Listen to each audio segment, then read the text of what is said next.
ਤੇ ਨਾਲ ਹੀ ਅਸੀਂ ਸਾਰੇ ਜਾਣਦੇ ਹਾਂ ਪਿਛਲੇ ਸਾਲ ਅਸੀਂ 2019 ਵਿੱਚ ਉਹਨਾਂ ਦਾ ਜਿਹੜਾ ਹੈਗਾ 550ਵਾਂ ਜਿਹੜਾ ਹੈ ਪ੍ਰਕਾਸ਼ ਪੁਰਬ ਮਨਾਇਆ ਸੀ ਤੇ ਦੇਸ਼ਾਂ ਵਿਦੇਸ਼ਾਂ ਤੇ ਅਨੇਕ ਲੈਕਚਰਸ ਤੇ ਸਾਰੇ ਜਿਹੜੇ ਹੈਗੇ ਨੇ ਸੈਮੀਨਾਰ ਗੁਰਮਤਿ ਸਮਾਗਮ ਹੋਏ ਨੇ ਤੇ ਗੁਰੂ ਨਾਨਕ ਦੇਵ ਜੀ ਦੀ ਜਿਹੜੀ ਪ੍ਰਚਾਰਿਤ ਦੇ ਸਿਧਾਂਤਾਂ ਸੀ ਉਹਨਾਂ ਬਾਰੇ ਖੁੱਲ ਕੇ ਚਰਚਾ ਹੋਈ ਹੈ ਤੇ ਲੋਕ ਜੁੜੇ ਨੇ ਨਵੀਂ ਜਿਹੜੀ ਖੋਜ ਜਿਹੜੀ ਸਾਹਮਣੇ ਆਈ ਹੈ ਤੇ ਨਾਲੇ ਅਸੀਂ ਸਾਰੇ ਦੇਖਦੇ ਹਾਂ ਕਿ ਗੁਰੂ ਨਾਨਕ ਦੇਵ ਜੀ ਦੀ ਖੂਬਸੂਰਤੀ ਕੀ ਹੈ ਕਿ ਉਹਨਾਂ ਨੇ ਜਿਹੜੀ ਭਿੰਨਤਾ ਵਿੱਚ ਏਕਤਾ ਸਥਾਪਿਤ ਕੀਤੀ ਉਹਨਾਂ ਨੇ ਸਾਰੇ ਉਹ ਰੂਹਾਨੀ ਆਗੂ ਵੀ ਸੀ ਤੇ ਉਪਦੇਸ਼ਕ ਵੀ ਸੀ ਸਮਾਜ ਸੁਧਾਰਕ ਵੀ ਸੀ ਤੇ ਸੰਤ ਵੀ ਸੀ ਤੇ ਕਵੀ ਵੀ ਸੀ ਤੇ ਬੜੀ ਉਹਨਾਂ ਦੀ ਲੇਖਣੀ ਹੈ ਬੜੀ ਖੂਬਸੂਰਤ ਵੀ ਸੀ ਤੇ ਉਹਨਾਂ ਨੇ ਜਿਹੜੀ ਉਦਾਸੀਆਂ ਕੀਤੀ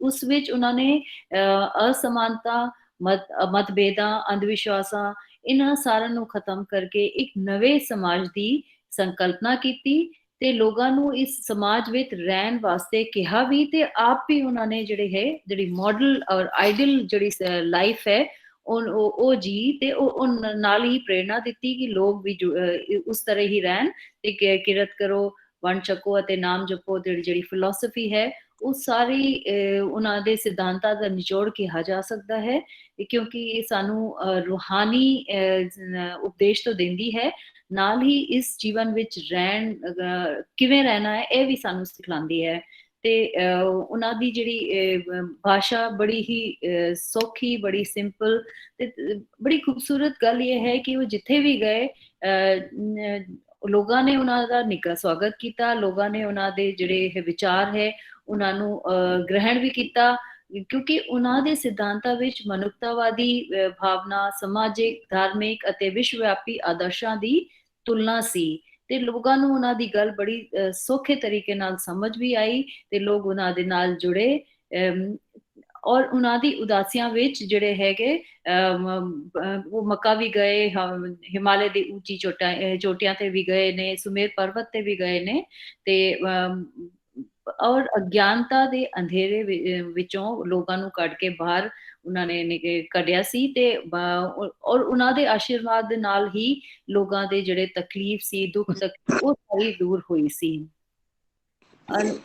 ਉਹਨਾਂ ਦੇ ਜਿਹੜੇ ਪਰਮਾਤਮਾ ਔਰ ਜੀਵਾਤਮਾ ਬਾਰੇ ਕੁਝ ਵਿਚਾਰ ਹੈ ਬਸ ਉਹਨਾਂ ਬਾਰੇ ਮੈਂ ਥੋੜਾ ਕੁਝ ਸਾਂਝਾ ਕਰਨਾ ਚਾਹੁੰਦੀ ਹਾਂ ਗੁਰੂ ਨਾਨਕ ਦੇਵ ਜੀ ਦੇ ਅਨੁਸਾਰ ਜੀਵਾਤਮਾ ਦਾ ਮੁੱਖ ਉਦੇਸ਼ ਕੀ ਹੈ ਜੀਵ ਕਿਉਂ ਜਨਮ ਲੈਂਦਾ ਹੈ ਇਸ ਜੀਵਨ ਵਿੱਚ ਉਹਦਾ ਜਿਹੜਾ ਮੁੱਖ ਉਦੇਸ਼ ਹੈ ਕਿ ਉਹ ਪਰਮ ਤੱਤ ਪਰਮਾਤਮਾ ਵਿੱਚ ਮਿਲਣਾ ਉਹਦਾ ਜਿਹੜਾ ਉਦੇਸ਼ ਹੈ ਔਰ ਇਹ ਕਿਵੇਂ ਪ੍ਰਾਪਤ ਹੋਏਗਾ ਰੱਬ ਦੀ ਭਗਤੀ ਕਰਨ ਨਾਲ ਹੀ ਇਹ ਸਭ ਕੁਝ ਪ੍ਰਾਪਤ ਹੋਏਗਾ ਸੰਸਾਰ ਮਾਇਆਗ੍ਰਸਤ ਹੈ ਇਸ ਵਿੱਚ ਜੀਵ ਆਤਮਾ ਉਲਝ ਕੇ ਰਹਿ ਜਾਂਦੀ ਹੈ ਤੇ ਆਪਣੇ ਆਪ ਨੂੰ ਪਰਮਾਤਮਾ ਤੋਂ ਵਿਛੋੜੀ ਵੀ ਮਹਿਸੂਸ ਕਰਦੀ ਹੈ ਇਸ ਕਰਕੇ ਜੀਵਾਤਮਾ ਜੋ ਮਾਇਆ ਜਾਲ 'ਚ ਫਸ ਕੇ ਇੱਕ ਮਾੜੀ ਦਿਸ਼ਾ ਵਿੱਚ ਜਾ ਰਹੀ ਸੀ ਉਹਨੂੰ ਉਹਨਾਂ ਨੇ ਇੱਕ ਜਿਹੜਾ ਹੈਗਾ ਅਲੌਕਿਕ ਤੱਤਵ ਲਿਜਾਣ ਵਾਸਤੇ ਕਿਹਾ ਤੇ ਇੱਕ ਮਾਰਗ ਦਰਸ਼ਿਆ ਤੇ ਸੋ ਰਹੀ ਮਾਨਵਤਾ ਜਿਹੜੀ ਮਨੁੱਖੀ ਆਤਮਾ ਸੀ ਉਹਨਾਂ ਨੂੰ ਉਹਨੇ ਕਿਹਾ ਕਿ ਨੀਂਦ ਵਿੱਚ ਲੀਨ ਪਤਨੀ ਦੇ ਰੂਪ ਵਿੱਚ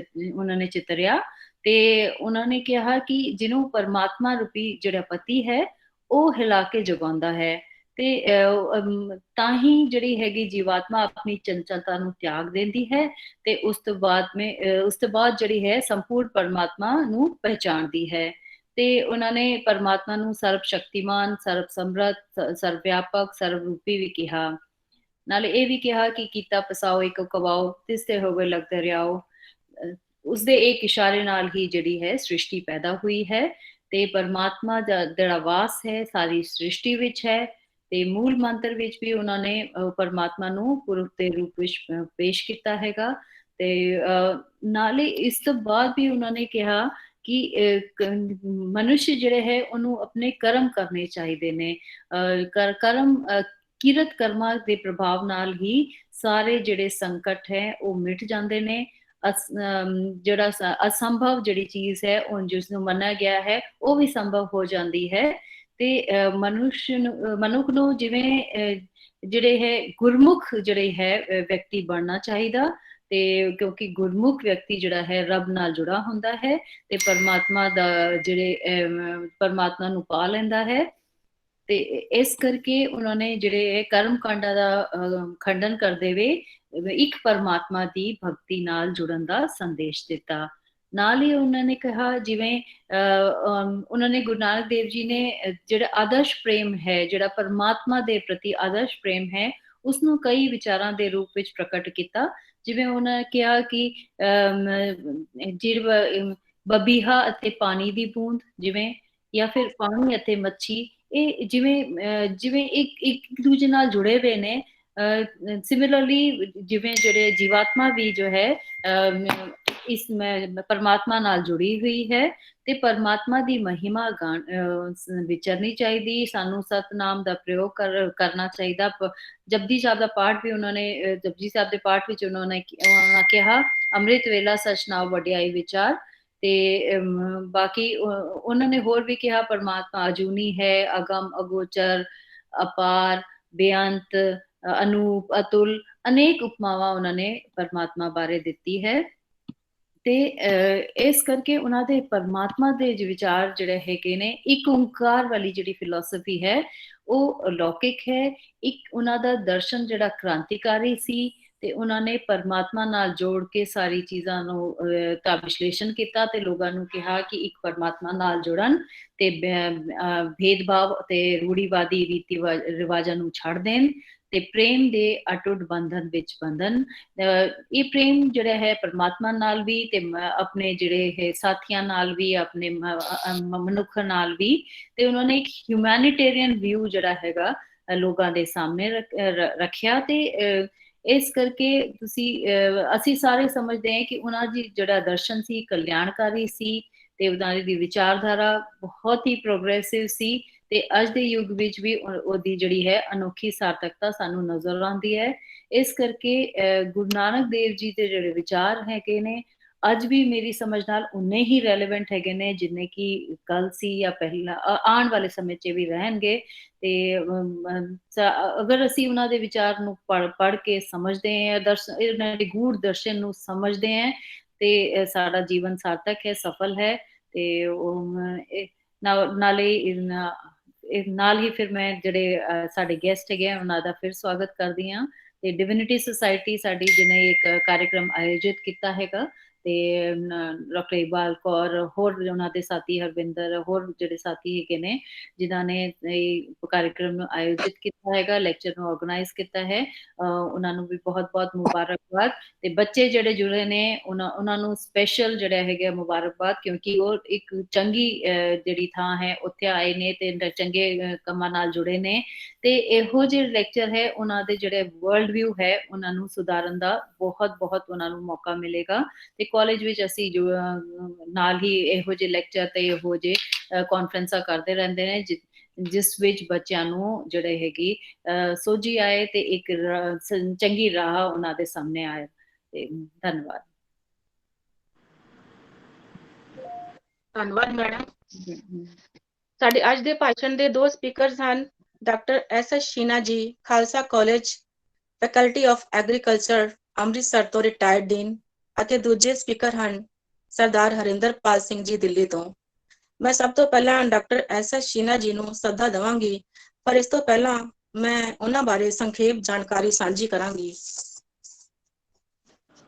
ਡਾਕਟਰ ਐਸ.ਐਸ. ਸ਼ੀਨਾ ਜੀ ਖਾਲਸਾ ਕਾਲਜ ਅੰਮ੍ਰਿਤਸਰ ਦੇ ਫੈਕਲਟੀ ਆਫ ਐਗਰੀਕਲਚਰ ਤੋਂ ਡੀਨ ਦੇ ਅਹੁਦੇ ਤੋਂ ਸੇਵਾ ਮੁਕਤ ਹੋਏ।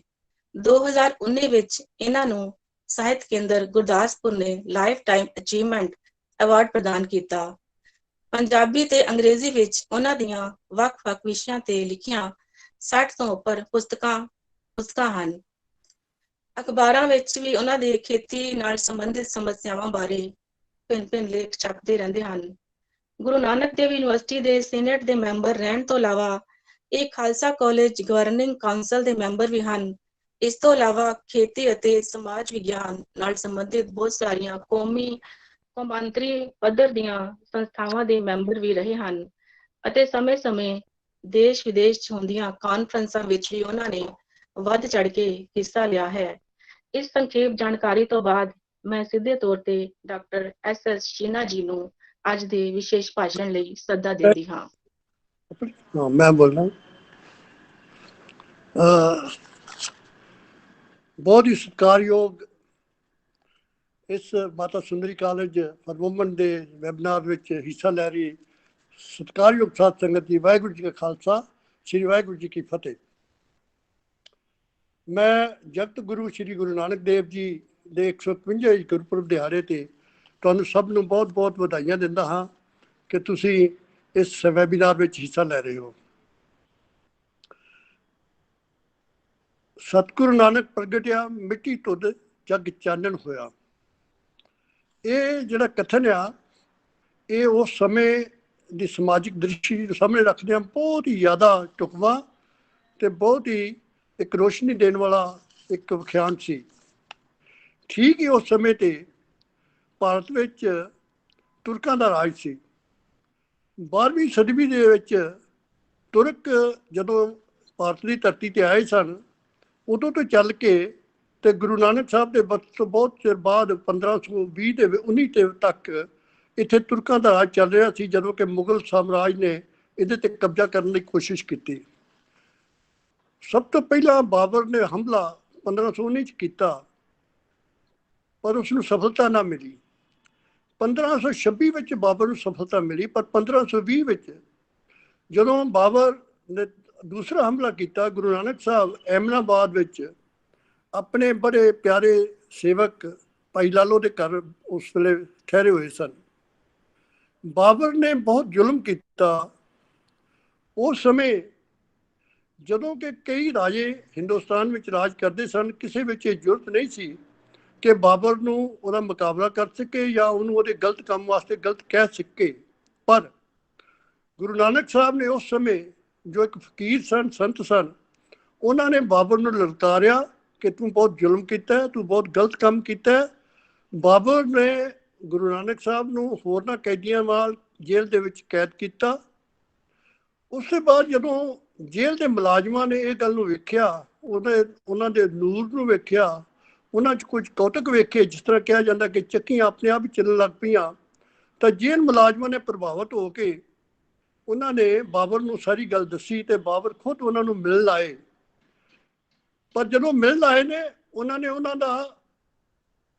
उन्होंने समझाया कि वह राज धर्म की है, एक बादशाह के की फर्ज ने। उन्होंने उन्होंने ये दसिया कि बादशाह नूं प्रजा नाल किहो जिहा सलूक करना चाहिए ते जिहड़े उन्हें कीते ने कर्म उहदे बारे उन्होंने पूरी तरह उस तरह ही उन्होंने शिकायत की। सो ये उस समय का एक क्रांतिकारी काम सी। उस समय च भावें कि एक ईश्वरवाद की गल तो चल चुकी सी कि हजरत मुहम्मद साहब ने एक ईश्वरवाद की होंद के बारे जदों प्रचार शुरू किया, उस तो पहलों बहुत सारे देवी देवतियां बारे ते वख-वख धर्मां दे मनण वालियां बारे वख-वख विचार सन। पर हजरत मुहम्मद साहब तो बाद एक ईश्वरवाद नूं मन्निया जाना शुरू हो गया सी। पर हिंदुस्तान दे विच उस समय बहुत सारियां कृतियां सन, बहुत सारे देवी देवताओं की पूजा की जाती सी, बहुत सारे वहम भरम सन। जदों गुरु नानक साहब ने इत्थों की समाजिक स्थिति बारे वेख्या तो उन्होंने बजाय कि उन्होंने अपने प्रचार को सीमित रखा, उन्होंने देश का वख-वख थावां ते यात्रावां कीतियां ते उन्हां भरमां नूं, उन्हां गलत रीतियां नूं ते उन्हां वहमां नूं दूर करने की कोशिश की जिहड़ियां एक चानन मुनारे का जिन्हां ने काम किया। गुरु नानक साहब ने अपने अध्यात्मक विचार जिहड़े सन उन्होंने कविता के रूप में दिता कि सारी सिखिज्म के जिहड़ा बेस आ ते आधार आ वो मूल मंत्र उहदा निचोड़ आ। उस तो बाद जुपजी साहब विच उन्हां दी बाणी ने जो कुछ दसिया गया वो सारे गुरु ग्रंथ साहब का निचोड़ ते उन्हां दी पहली पौड़ी जिहड़ी है उहदे विच एक गल जिहड़ी सब तो वड्डी गल दसी गई कि सारी रचना जिहड़ी एक हुक्म के अनुसार हुई है। गुरु नानक साहब ने उस समय ये गल का निर्णय किया ते प्रचार किया कि ये जिहड़ी रचना आ इहदा आदि भी है, इहदा अंत भी है। ये उस वाहिगुरू की रचना आ, ये उसकी मौज आ। उसने अपनी मौज नूं जदों ये रचना शुरू की है, वो जदों इसनूं चाहेगा वो समेट भी सकता है। ये गुरु नानक साहब ਤੇ ਪਹਿਲੀ ਵਾਰੀ ਇਹ ਇੱਕ ਈਸ਼ਵਰਵਾਦ ਦਾ ਪ੍ਰਚਾਰ ਕਰਕੇ ਗੁਰੂ ਨਾਨਕ ਸਾਹਿਬ ਨੇ ਈਸ਼ਵਰ ਦੀ ਸ਼ਕਤੀ ਨੂੰ ਦੱਸਿਆ ਤੇ ਇਹ ਕਿਹਾ ਕਿ ਮੈਂ ਉਹਦੀ ਸ਼ਕਤੀ ਨੂੰ, ਉਸ ਬੇਅੰਤ ਸ਼ਕਤੀ ਨੂੰ ਕੀ ਬਿਆਨ ਕਰ ਸਕਦਾ। ਉਹਨਾਂ ਦੀ ਜਿਹੜੀ ਸ਼ਕਤੀ ਆ ਉਹ ਆਪ ਹੀ ਜਾਣਦੇ ਨੇ ਕਿ ਉਹ ਕਿੰਨੇ ਵੱਡੇ ਨੇ, ਉਹ ਕਿੰਨੇ ਉਹਨਾਂ ਦਾ ਵਿਸਤਾਰ ਆ ਤੇ ਉਹਨਾਂ ਦੀ ਬੇਅੰਤ ਜਿਹੜੀ ਸ੍ਰਿਸ਼ਟੀ ਆ ਇਹ ਕਿੱਥੋਂ ਤੱਕ ਆ। ਮੈਂ ਇਹਦੇ ਬਾਰੇ ਕੁਝ ਵੀ ਨਹੀਂ ਦੱਸ ਸਕਦਾ, ਮੈਂ ਸਿਰਫ ਇਹ ਦੱਸ ਸਕਦਾ ਕਿ ਉਹਨਾਂ ਦਾ ਅੰਤ ਵੀ ਹੈ ਤੇ ਆਦ ਵੀ ਹੈ ਤੇ ਇਹ ਸ੍ਰਿਸ਼ਟੀ ਜਿਹੜੀ ਉਹਨਾਂ ਦੀ ਮੌਜ ਆ, ਉਹ ਇਸ ਰਚਨਾ ਨੂੰ ਜਦੋਂ ਵੀ ਚਾਹੇ ਉਹ ਸਮੇਟ ਸਕਦੇ ਨੇ। ਉਸ ਤੋਂ ਬਾਅਦ ਗੁਰੂ ਸਾਹਿਬ ਨੇ ਜਿਹੜਾ ਅਧਿਆਤਮਕਵਾਦ ਦੇ ਵਿੱਚ ਇੱਕ ਈਸ਼ਵਰਵਾਦ ਦੀ ਵਿਚਾਰ ਤੋਂ ਬਾਅਦ ਉਹਨਾਂ ਨੇ ਆਵਾਗਾਉਣ ਦੀ ਜਿਹੜੀ ਗੱਲ ਕਹੀ ਕਿ ਜਿਹੜੀ ਜੀਵਾਤਮਾ ਆ, ਜੀਵਾਤਮਾ ਜਨਮ ਲੈਂਦੀ ਆ ਤੇ ਉਹਦਾ ਮੁੱਖ ਮੰਤਵ, ਜਿਸ ਤਰ੍ਹਾਂ ਮੈਡਮ ਹਰਪ੍ਰੀਤ ਜੀ ਕਹਿ ਰਹੇ ਸਨ ਕਿ ਮੁੱਖ ਮੰਤਵ ਜੀਵਾਤਮਾ ਦਾ ਉਸ ਪਰਮਾਤਮਾ ਦੇ ਨਾਲ ਮਿਲਣ ਦਾ ਇੱਕ ਮੰਤਵ ਆ ਤੇ ਉਹਦਾ ਰਾਹ ਜਿਹੜਾ ਆ ਉਹ ਸਿਮਰਨ ਆ। ਉਹਦਾ ਰਾਹ ਜਿਹੜਾ ਉਹ ਨਾਮ ਦੇ ਰਾਹੀਂ, ਉਹਦੇ ਯਾਦ ਦੇ ਰਾਹੀਂ ਉਸ ਨੂੰ ਪ੍ਰਾਪਤ ਕੀਤਾ ਜਾ ਸਕਦਾ ਹੈ। ਪਰ ਇਹਦੇ ਨਾਲ ਹੀ ਉਹਨਾਂ ਨੇ ਕਿਹਾ, ਜਿਹੜਾ ਜਿਸ ਤਰ੍ਹਾਂ ਕਿ ਵਿਦਾਂਤਾਂ ਦੇ ਵਿੱਚ ਪਹਿਲਾਂ ਦੱਸਿਆ ਜਾਂਦਾ ਸੀ ਕਿ ਜਿਹੜਾ ਭਗਤੀ ਹੈ ਇਹ ਸਾਧਨਾ ਸਾਧ ਨਹੀਂ, ਇਹ ਕਿਰਪਾ ਸਾਧ ਆ। ਇਹ ਸਾਧਨਾ ਕਰਕੇ, ਮਿਹਨਤ ਕਰਕੇ ਨਹੀਂ ਮਿਲਦਾ, ਪਰ ਇਹ ਕਿਰਪਾ ਕਰਕੇ ਮਿਲਦਾ ਹੈ।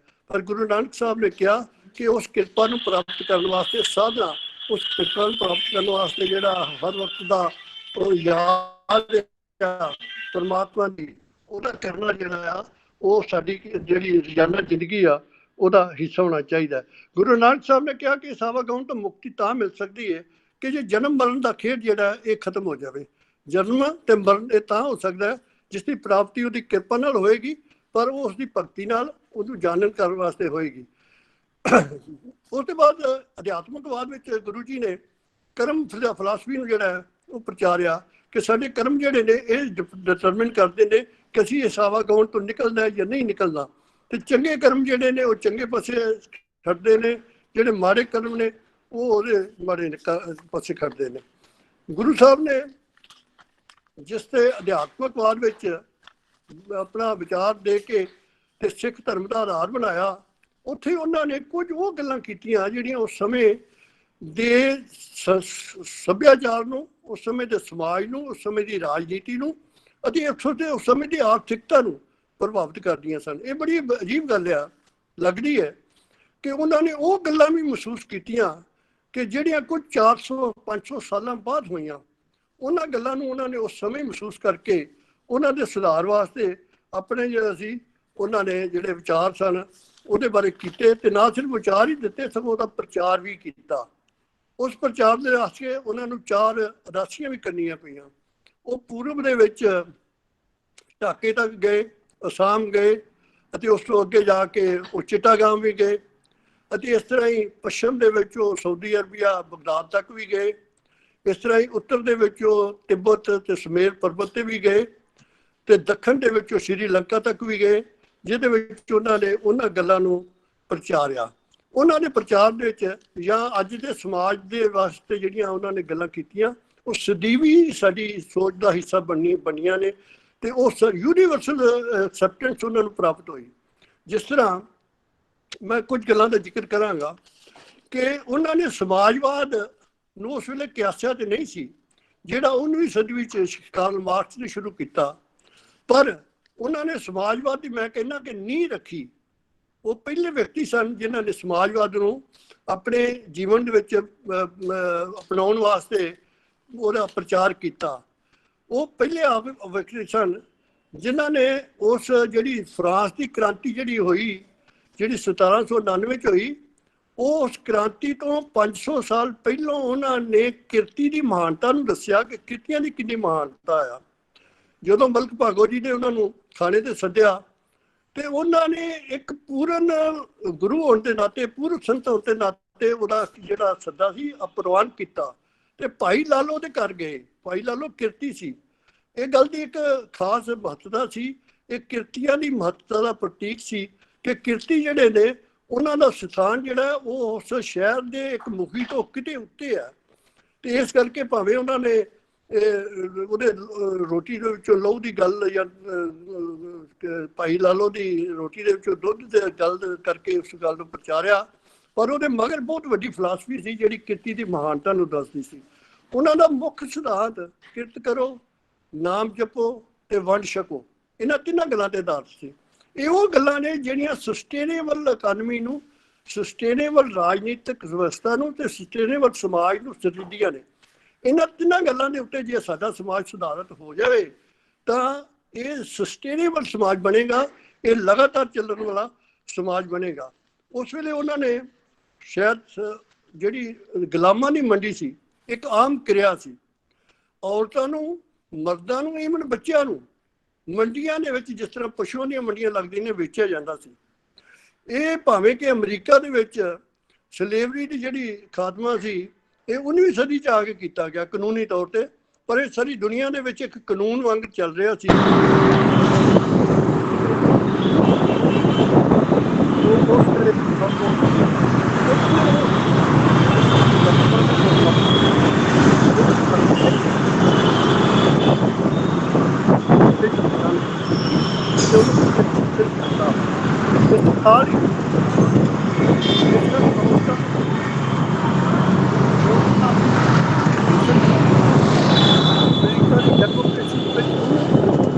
ਤੱਕ ਕਿਸੇ ਔਰਤ ਨੂੰ ਵੋਟ ਦਾ ਹੱਕ ਨਹੀਂ ਸੀ।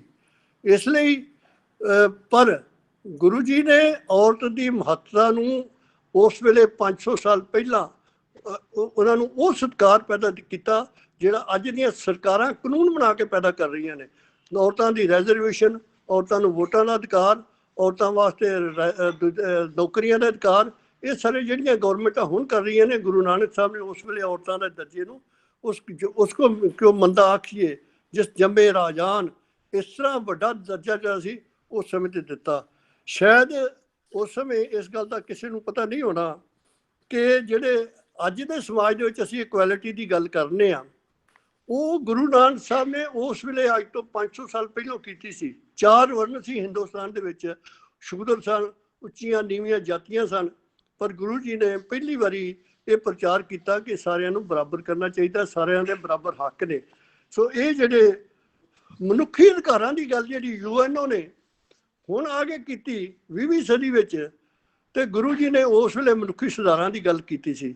ਮਨੁੱਖੀ ਸੁਧਾਰਾਂ ਦੇ ਅੰਦਰ ਬੱਚਿਆਂ ਦੇ ਅਧਿਕਾਰ, ਔਰਤਾਂ ਦੇ ਅਧਿਕਾਰ, ਹਰ ਇੱਕ ਦੇ ਅਧਿਕਾਰ, ਇਹ ਉਸ ਵੇਲੇ ਗੁਰੂ ਸਾਹਿਬ ਨੇ ਜਿਹੜੇ ਸੀ ਕੀਤੇ ਸੀ। ਐਕਸਪਲੋਇਟੇਸ਼ਨ ਜਿਹੜੀ ਸੀ ਕਿਸੇ ਦੀ ਵੀ ਕਰਨੀ, ਲਾਲਚ ਦੇ ਵਿੱਚ ਆ ਕੇ, ਇਹ ਗੁਰੂ ਜੀ ਨੇ ਇਸ ਨੂੰ ਨਿੰਦਿਆ ਤੇ ਉਹਨਾਂ ਨੇ ਕਿਹਾ ਕਿ ਹੱਕ ਪਰਾਇਆ ਨਾਨਕਾ ਉਸ ਸੂਅਰ ਉਸ ਗਾਏ।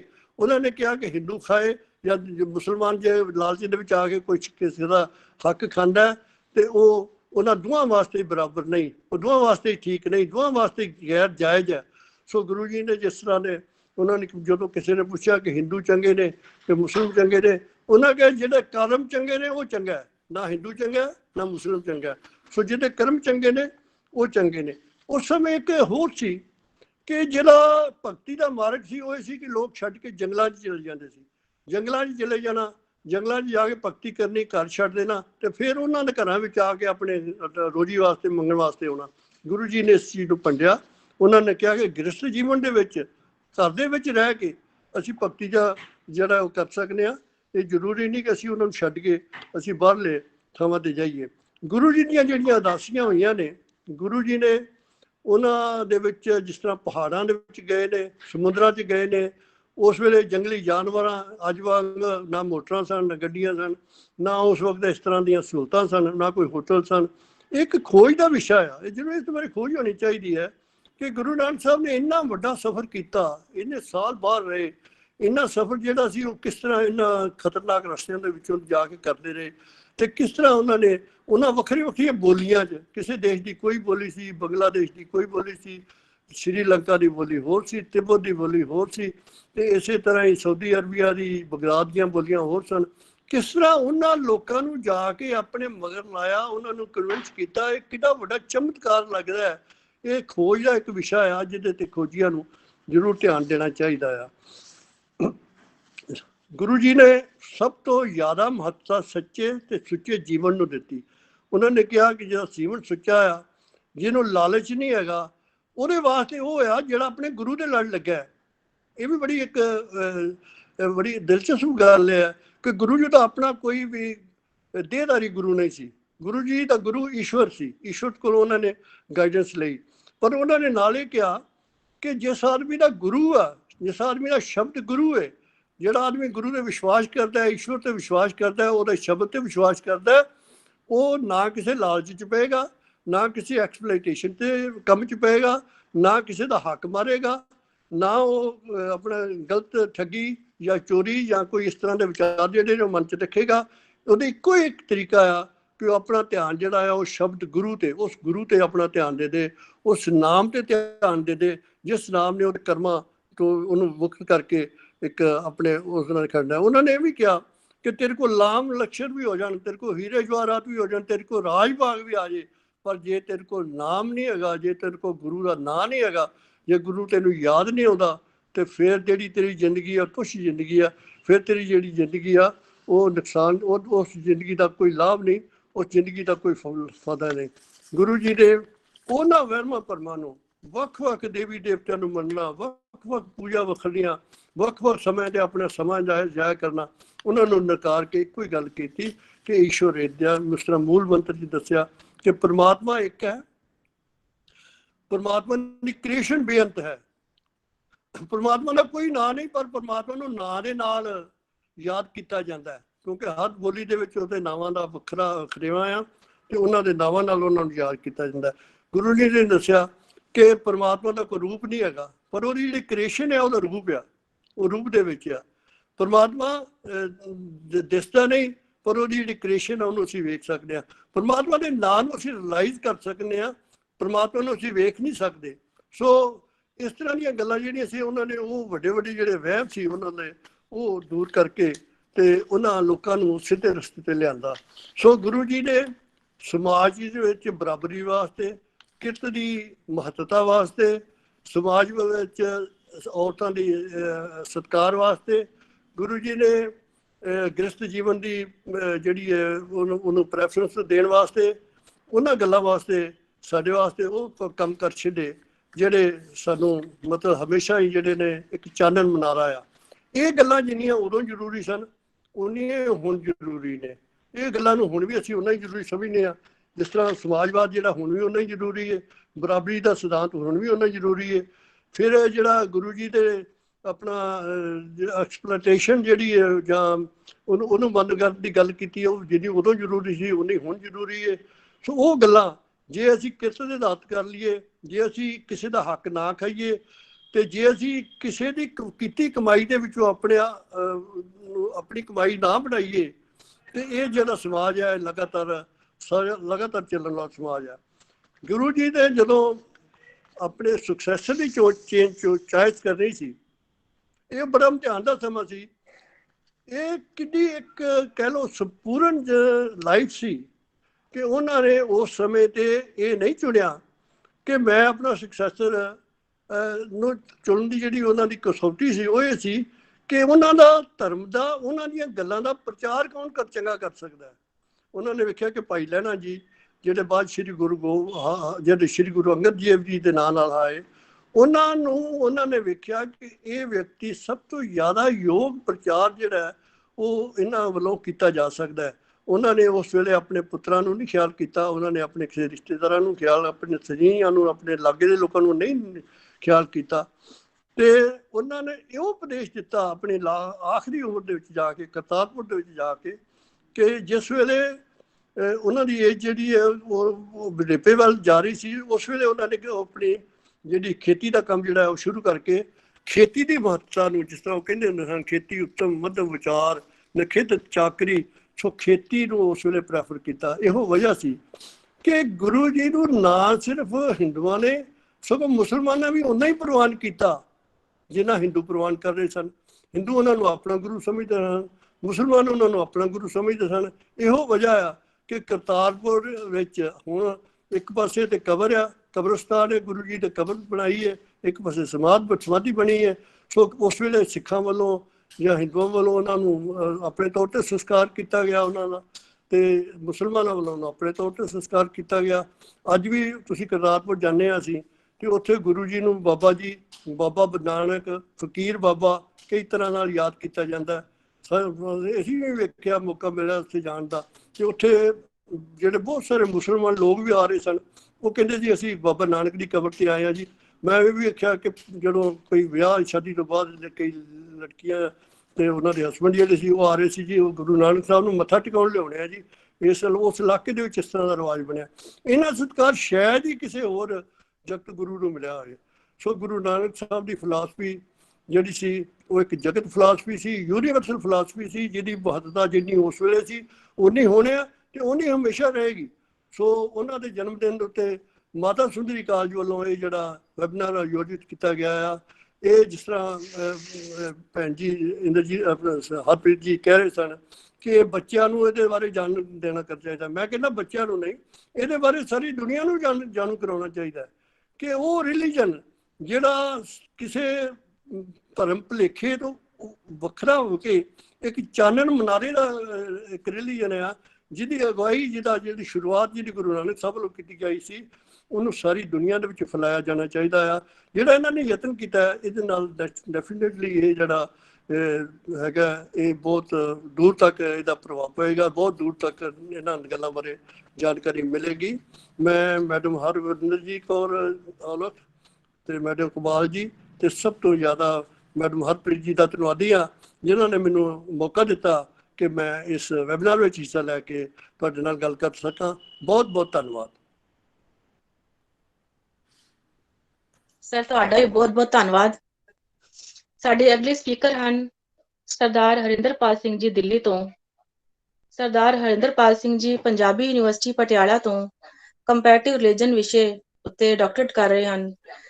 ਗੁਰਮਤ ਕਾਲਜ ਅਤੇ ਗੁਰਮਤ ਸੰਗੀਤ ਅਕਾਦਮੀ ਨਵੀਂ ਦਿੱਲੀ ਦੇ ਚੇਅਰਮੈਨ, SFA ਸੁਸਾਇਟੀ ਦੇ ਪ੍ਰਧਾਨ, ਪੰਜਾਬੀ ਯੂਨੀਵਰਸਿਟੀ ਪਟਿਆਲਾ ਨੇ ਇਹਨਾਂ ਨੂੰ ਪੰਜਾਬੀ ਭਾਸ਼ਾ, ਸੱਭਿਆਚਾਰ ਅਤੇ ਗੁਰਮਤ ਲਈ ਸਨਮਾਨਿਤ ਵੀ ਕੀਤਾ ਹੈ। 2012 ਤੋਂ 2014 ਭਾਰਤ ਸਰਕਾਰ ਦੇ ਘੱਟ ਗਿਣਤੀ ਕਮਿਸ਼ਨ ਦੀ ਐਡਵਾਈਜ਼ਰੀ ਕਮੇਟੀ ਦੇ ਮੈਂਬਰ ਵੀ ਰਹੇ ਹਨ। ਇਸ ਤੋਂ ਇਲਾਵਾ ਪੰਜਾਬੀ ਭਾਸ਼ਾ ਵਿਭਾਗ ਦੇ ਮੈਂਬਰ, ਬਹੁਤ ਸਾਰੇ ਰਸਾਲਿਆਂ, ਮੈਗਜ਼ੀਨਾਂ ਵਿੱਚ ਇਹਨਾਂ ਦੇ ਲੇਖ ਵੀ ਛਪੇ ਹਨ। ਇਹਨਾਂ ਨੇ ਬਹੁਤ ਸਾਰੇ ਕਾਲਜਿਸ ਅਤੇ ਯੂਨੀਵਰਸਿਟੀਜ਼ ਵਿੱਚ ਪੇਪਰਸ ਵੀ ਪ੍ਰੈਜ਼ੈਂਟ ਕੀਤੇ। ਇਸ ਵੇਲੇ ਉਹ ਦਿੱਲੀ ਸਿੱਖ ਗੁਰਦੁਆਰਾ ਪ੍ਰਬੰਧਕ ਕਮੇਟੀ ਦੇ member, Mata Sundari college for woman the governing body ਦੇ ਮੈਂਬਰ। ਸਰਦਾਰ ਹਰਿੰਦਰਪਾਲ ਸਿੰਘ ਜੀ ਬਾਰੇ ਸੰਖੇਪ ਜਾਣਕਾਰੀ ਤੋਂ ਬਾਅਦ ਮੈਂ ਉਹਨਾਂ ਨੂੰ ਸਿੱਧੇ ਤੌਰ ਤੇ ਅੱਜ ਦੇ ਵਿਸ਼ੇਸ਼ ਭਾਸ਼ਣ ਦੇ ਲਈ ਸੱਦਾ ਦਿੰਦੀ ਹਾਂ।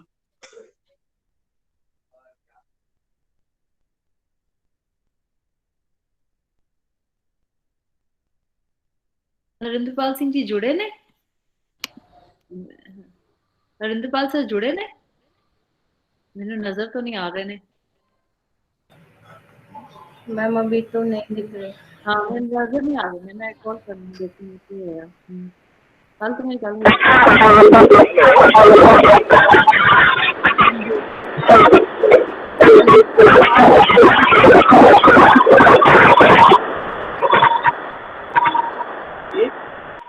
हाँ जी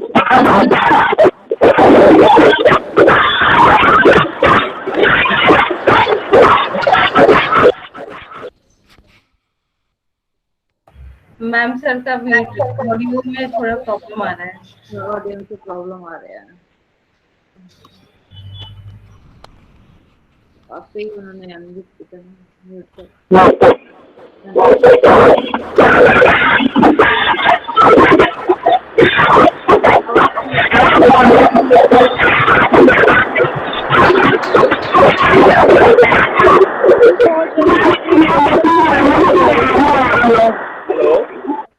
हेलो, हाँ जी, हुन आवाज साफ, हुन साफ है। हाँ, सत श्री अकाल सर।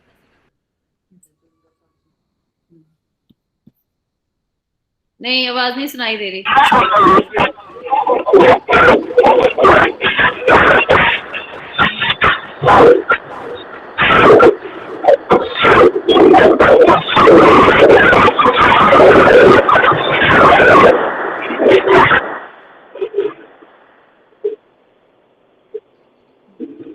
आवाज आ रही है कि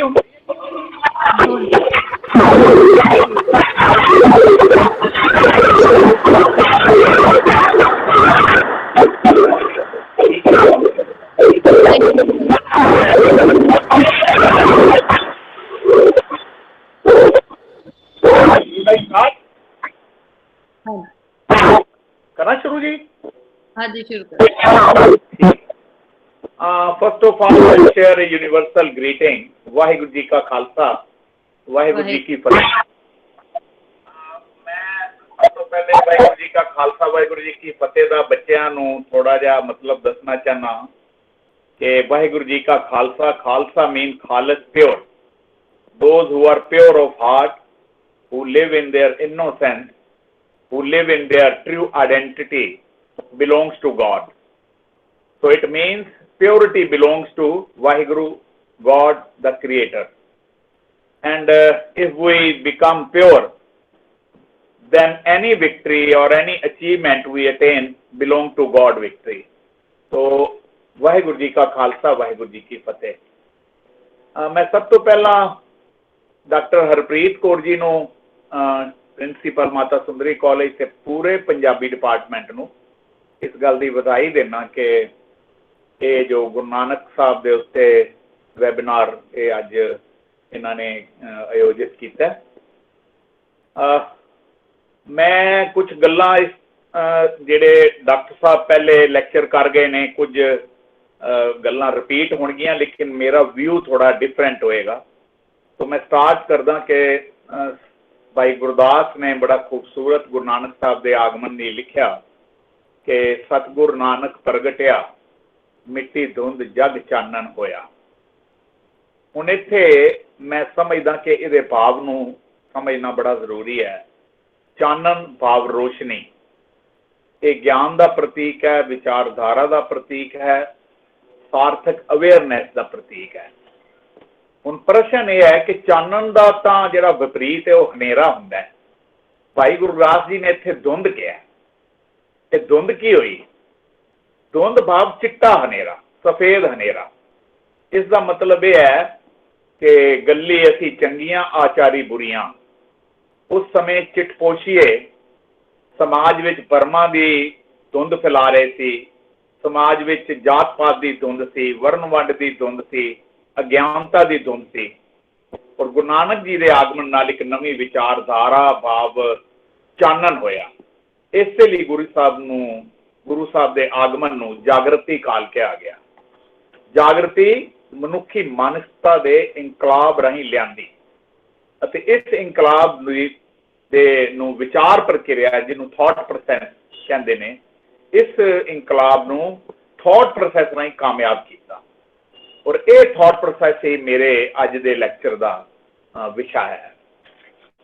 सब तो पहले समझना जरूरी है कि सिख मत की नींह रखन वाले साहिब गुरु नानक पातशाह जिहड़ी है वो गल समझण वाली है कि गुरु नानक साहब तो बाद दे जितने सिख गुरु साहबान होए ने, उन्हां दी सारी फिलॉसफी, सारा फलसफा, सारी प्रेरणा, सारी सेध, सारे संदेश ते संकेत गुरु नानक साहब की प्रेरणा थी। इसलिए कि जे किसी ने सिक्खी नूं समझना है तो मैं समझदा कि गुरु नानक साहब की विचारधारा नूं जानना, गुरु नानक साहब की विचारधारा नूं समझना बहुत जरूरी है। और गुरु नानक साहब की समुची विचारधारा मनुख, परमात्मा, कुदरत, जगत अते समाज के आपसी संबंधां नूं बयान करती है। समुचे जगत नूं एक लड़ी विच परोंदी है। इस धरती ते अगर उस समय नूं असीं विचारीए गुरु नानक साहब के काल नूं, तां इस धरती ते मनुख दीआं श्रेणियां बनाईआं गईआं। 4 वर्ण प्रथक प्रमाण ने, ब्राह्मण, क्षत्रिय, वैश्य ते शूद्र। ये मनुखता का शोषण सी। पर गुरु नानक पातशाह अनुसार मनुख दीआं 2 ही श्रेणियां सी, गुरमुख ते मनमुख, चंगा या माड़ा, जिसनूं भारतीय परंपरा दे विच राक्षस ते देवता की संज्ञा नाल जानिया गया। गुरु नानक साहब का धर्म एक नवा धर्म सी, जीवन नूं वेखण दा धर्म। देखो, इस गल नूं समझण लई सानूं भारतीय परंपरा नूं समझना पएगा। धार्मिक अज्ञानता के बोलबाले कारण अलग अलग मजहबां ते विश्वासां ने परमात्मा तक नूं वंडिया होया सी। परमात्मा के अलग अलग नावां ते आपसी टकराव हुंदा सी। पर गुरु नानक देव जी ने परमेश्वर ते अल्लाह नूं नकारिया नहीं, बल्कि वैदिक परंपरा तो आए ओंकार नूं दे अगे नुमेरिकल एक लगा के परमात्मा संबंधी लोकां दी मानसिकता बदल दिती। सारियां बछावां तो उत्ते कर दिता परमात्मा नूं। परमात्मा ਨੂੰ ਸਾਰੇ ਨਾਵਾਂ ਤੋਂ ਮੁਕਤ ਕਰਕੇ परमात्मा ਨੂੰ ਵੰਡ ਮੁਕਤ ਕਰ ਦਿੱਤਾ। परम सत ਦੇ ਪ੍ਰਤੀਕ ਇੱਕ ਓੰਕਾਰ ਇੱਕ ਐਸਾ ਚਿੰਨ੍ਹ ਪ੍ਰਗਟ ਕਰ ਦਿੱਤਾ ਜਿਸ ਵਿੱਚ ਸਾਰੀ ਮਨੁੱਖਤਾ ਤੇ ਬ੍ਰਹਮੰਡ ਇੱਕ ਹੋ ਜਾਂਦੇ ਨੇ। ਇੱਕ ਓੰਕਾਰ ਦੀ ਸਾਰਥਕਤਾ ਇਸ ਗੱਲ ਵਿੱਚ ਹੈ ਕਿ ਜੇ ਈਸ਼ਵਰ ਇੱਕ ਹੈ ਤਾਂ ਉਸ ਦੀ ਬਣਾਈ ਲੁਕਾਈ ਵੀ ਇੱਕ ਹੈ। ਇੱਕ ਓੰਕਾਰ ਏਕਤਾ ਹੈ, ਏਕਤਾ ਸਿਧਾਂਤਾਂ ਦੀ, ਏਕਤਾ ਪ੍ਰੇਮ ਪਿਆਰ ਦੀ, ਦਿਲਾਂ ਦੀ, ਸਾਰੀ ਮਨੁੱਖਤਾ ਦੀ। ਔਰ ਗੁਰੂ ਨਾਨਕ ਸਾਹਿਬ ਦਾ ਜਿਹੜਾ ਏਜੰਡਾ ਇਸ ਹਿਸਾਬ ਗਲੋਬਲ ਹੈ। ਇਸ ਤਰ੍ਹਾਂ ਇੱਕ ਓੰਕਾਰ ਦਾ ਜਿਹੜਾ ਇੱਕ ਹੈ ਨੂਮੈਰੀਕਲ, ਇਹ ਸਾਰੇ ਬ੍ਰਹਮੰਡ ਵਿੱਚ ਪਸਰ ਰਹੀ ਸਾਂਝੀ ਰੱਬੀ ਜੋਤ ਦਾ ਸੰਕੇਤ ਹੈ। ਇਸੇ ਲਈ ਗੁਰੂ ਸਾਹਿਬ ਨੇ ਜਪਜੀ ਸਾਹਿਬ ਵਿੱਚ ਪਹਿਲਾ ਪ੍ਰਸ਼ਨ ਕੀਤਾ ਕਿ ਕਿਵ ਸਚਿਆਰਾ ਹੋਈਏ। ਮਕਸਦ ਸੀ ਸੱਤ ਦੀ ਖੋਜ ਨਾਲ। ਸਚਿਆਰ ਕਿਵੇਂ ਹੋਇਆ ਜਾਵੇ, ਮਨੁੱਖ ਨੂੰ ਸੱਚਾ ਹੋਣਾ ਬਣਦਾ ਹੈ। ਤੋ ਇਹ ਇੱਕ ਐਸਾ ਮਸਲਾ ਸੀ ਜਿਹੜਾ ਉਪਨਿਸ਼ਦਾਂ ਦੇ ਸਮੇਂ ਤੋਂ ਚੱਲਦਾ ਆ ਰਿਹਾ ਸੀ। ਸਿਸਟਮ ਕੀ ਚੱਲ ਰਿਹਾ ਸੀ? ਕਰੜੀ ਯੋਗ ਸਾਧਨਾ ਜਾਂ ਹੱਠ ਦੁਆਰਾ ਸਰੀਰ ਨੂੰ ਤਸੀਹੇ ਦੇਣੇ, ਇਕਾਂਤਵਾਸ ਵਿੱਚ ਚਲੇ ਜਾਣਾ, ਇਹ ਸਾਰਾ ਕੁਝ ਲੋਕ ਪ੍ਰਵਾਨ ਨਹੀਂ ਹੋ ਸਕਦਾ ਸੀ। ਇਹ ਗੱਲ ਜੀਵਨ ਵਿਰੋਧੀ ਸੀ।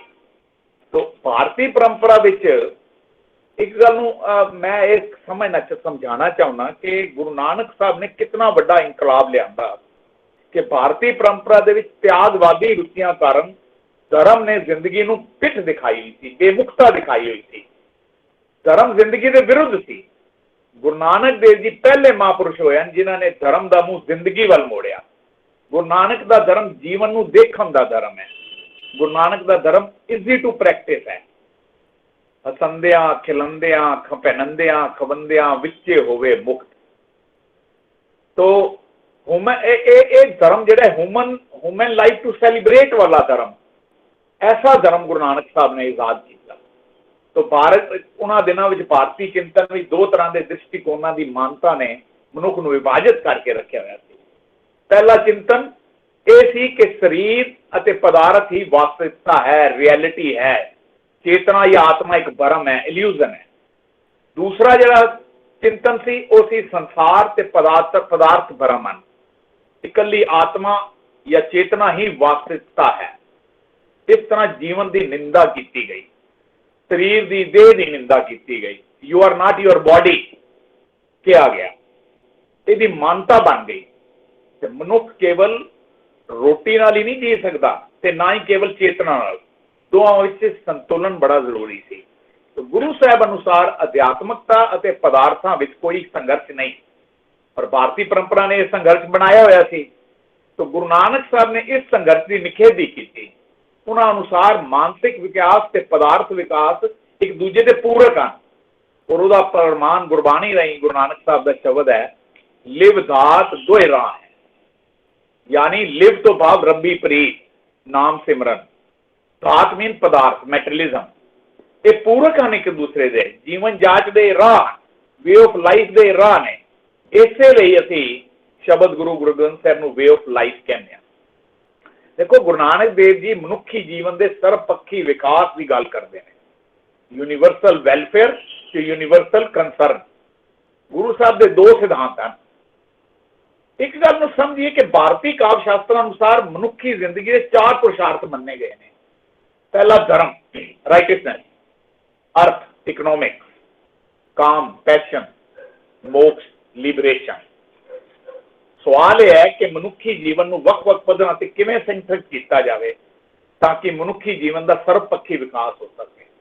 तो इस प्रसंग में गुरु नानक साहब का सिद्धांत यह मनता है कि मनुखी जीवन में खुशहाली लियानी है तो उसकी आर्थिक हालत में खुशहाली लियानी जरूरी है। तो इस प्रकार प्रसंग में गुरु नानक साहब का योगदान महत्वपूर्ण है अते कोई संयोग नहीं। गुरु साहब के जिहड़े तीन सिद्धांत ने, किरत करो, नाम जपो, वंड छको, इन्हां विचों दो सिद्धांत इकोनॉमिक नाल जुड़े ने, अर्थ नाल जुड़े ने।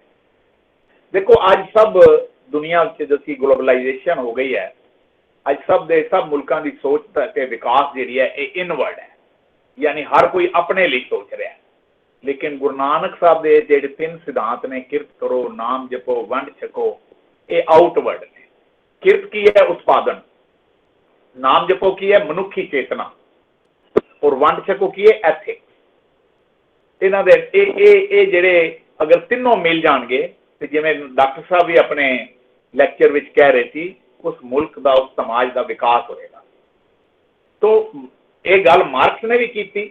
ਮਾਰਕਸ ਦੋ ਸਿਧਾਂਤਾਂ ਦੀ ਗੱਲ ਕਰਦਾ ਹੈ, ਲੇਕਿਨ ਗੁਰੂ ਨਾਨਕ ਸਾਹਿਬ ਕਹਿ ਲਓ ਸਿੱਖ ਸਿਧਾਂਤ ਨਾਮ ਜਪੋ ਵੀ ਕਹਿ ਰਹੇ ਨੇ, ਜਿਸ ਦਾ ਅਰਥ ਹੈ ਕਿ ਮਨੁੱਖ ਦਾ ਰੂਹਾਨੀ ਪੱਖ ਅਤੇ ਮਨੁੱਖੀ ਚੇਤਨਾ ਨੂੰ ਜਾਗਰਤ ਕਰਨਾ ਹੈ। ਮਨੁੱਖੀ ਚੇਤਨਾ ਤੋਂ ਬਿਨਾਂ ਸੱਚੀ ਕਿਰਤ ਕੀਤੀ ਹੀ ਨਹੀਂ ਜਾ ਸਕਦੀ ਅਤੇ ਨਾ ਹੀ ਵੰਡ ਕੇ ਛਕਿਆ ਜਾ ਸਕਦਾ ਹੈ। ਮਨੁੱਖੀ ਚੇਤਨਾ ਤੋਂ ਬਿਨਾਂ ਮਨੁੱਖ ਅਚੇਤਨ ਹੋ ਜਾਂਦਾ ਹੈ। ਔਰ ਕਿਤਨਾ ਖੂਬਸੂਰਤ ਗੁਰਬਾਣੀ ਦਾ ਫਰਮਾਨ ਹੈ, ਕਾਲ ਖਾਏ ਕਿ ਹੱਥੋਂ ਦੇ। ਇਹ ਜਿਹੜਾ ਸਿਧਾਂਤ ਹੈ, ਭਾਵ ਮਨੁੱਖ ਦੀ ਅੰਤਰ ਦ੍ਰਿਸ਼ਟੀ ਮੀਨ ਨਾਮ ਜਪਣਾ ਅਤੇ ਬਾਹਰੀ ਦ੍ਰਿਸ਼ਟੀ ਕਿਰਤ ਕਰਨਾ ਤੇ ਵੰਡ ਛਕਣਾ ਆਪਸ ਵਿੱਚ ਕਿਰਿਆਵੰਤ ਹੋ ਜਾਣ, ਤਾਂ ਹੀ ਜਦੋਂ ਇਹ ਕਿਰਿਆਵੰਤ ਹੋ ਜਾਣਗੀ, ਜਦੋਂ ਕਿਰਤ ਕਰਨਾ, ਨਾਮ ਜਪਣਾ, ਵੰਡ ਛਕਣਾ ਹੋ ਜਾਏਗਾ, ਤਾਂ ਫਿਰ ਨਾਨਕ ਭਗਤਾਂ ਸਦਾ ਵਿਕਾਸ ਜਾਂ ਕਹਿ ਲਓ ਨਾਨਕ ਵਿਕਸੇ ਵੇ ਪ੍ਰਵਾਹ ਵਾਲਾ ਅਨੁਭਵ ਹੋ ਜਾਂਦਾ ਹੈ। ਇੱਥੇ ਸਮਝਣਾ ਕਿ ਵਿਕਾਸ ਦਾ ਗਿਆਨ ਸ਼ਾਸਤਰ ਹੋ ਰਿਹਾ ਤੇ ਵਿਕਾਸ ਦਾ ਹੋ ਰਿਹਾ।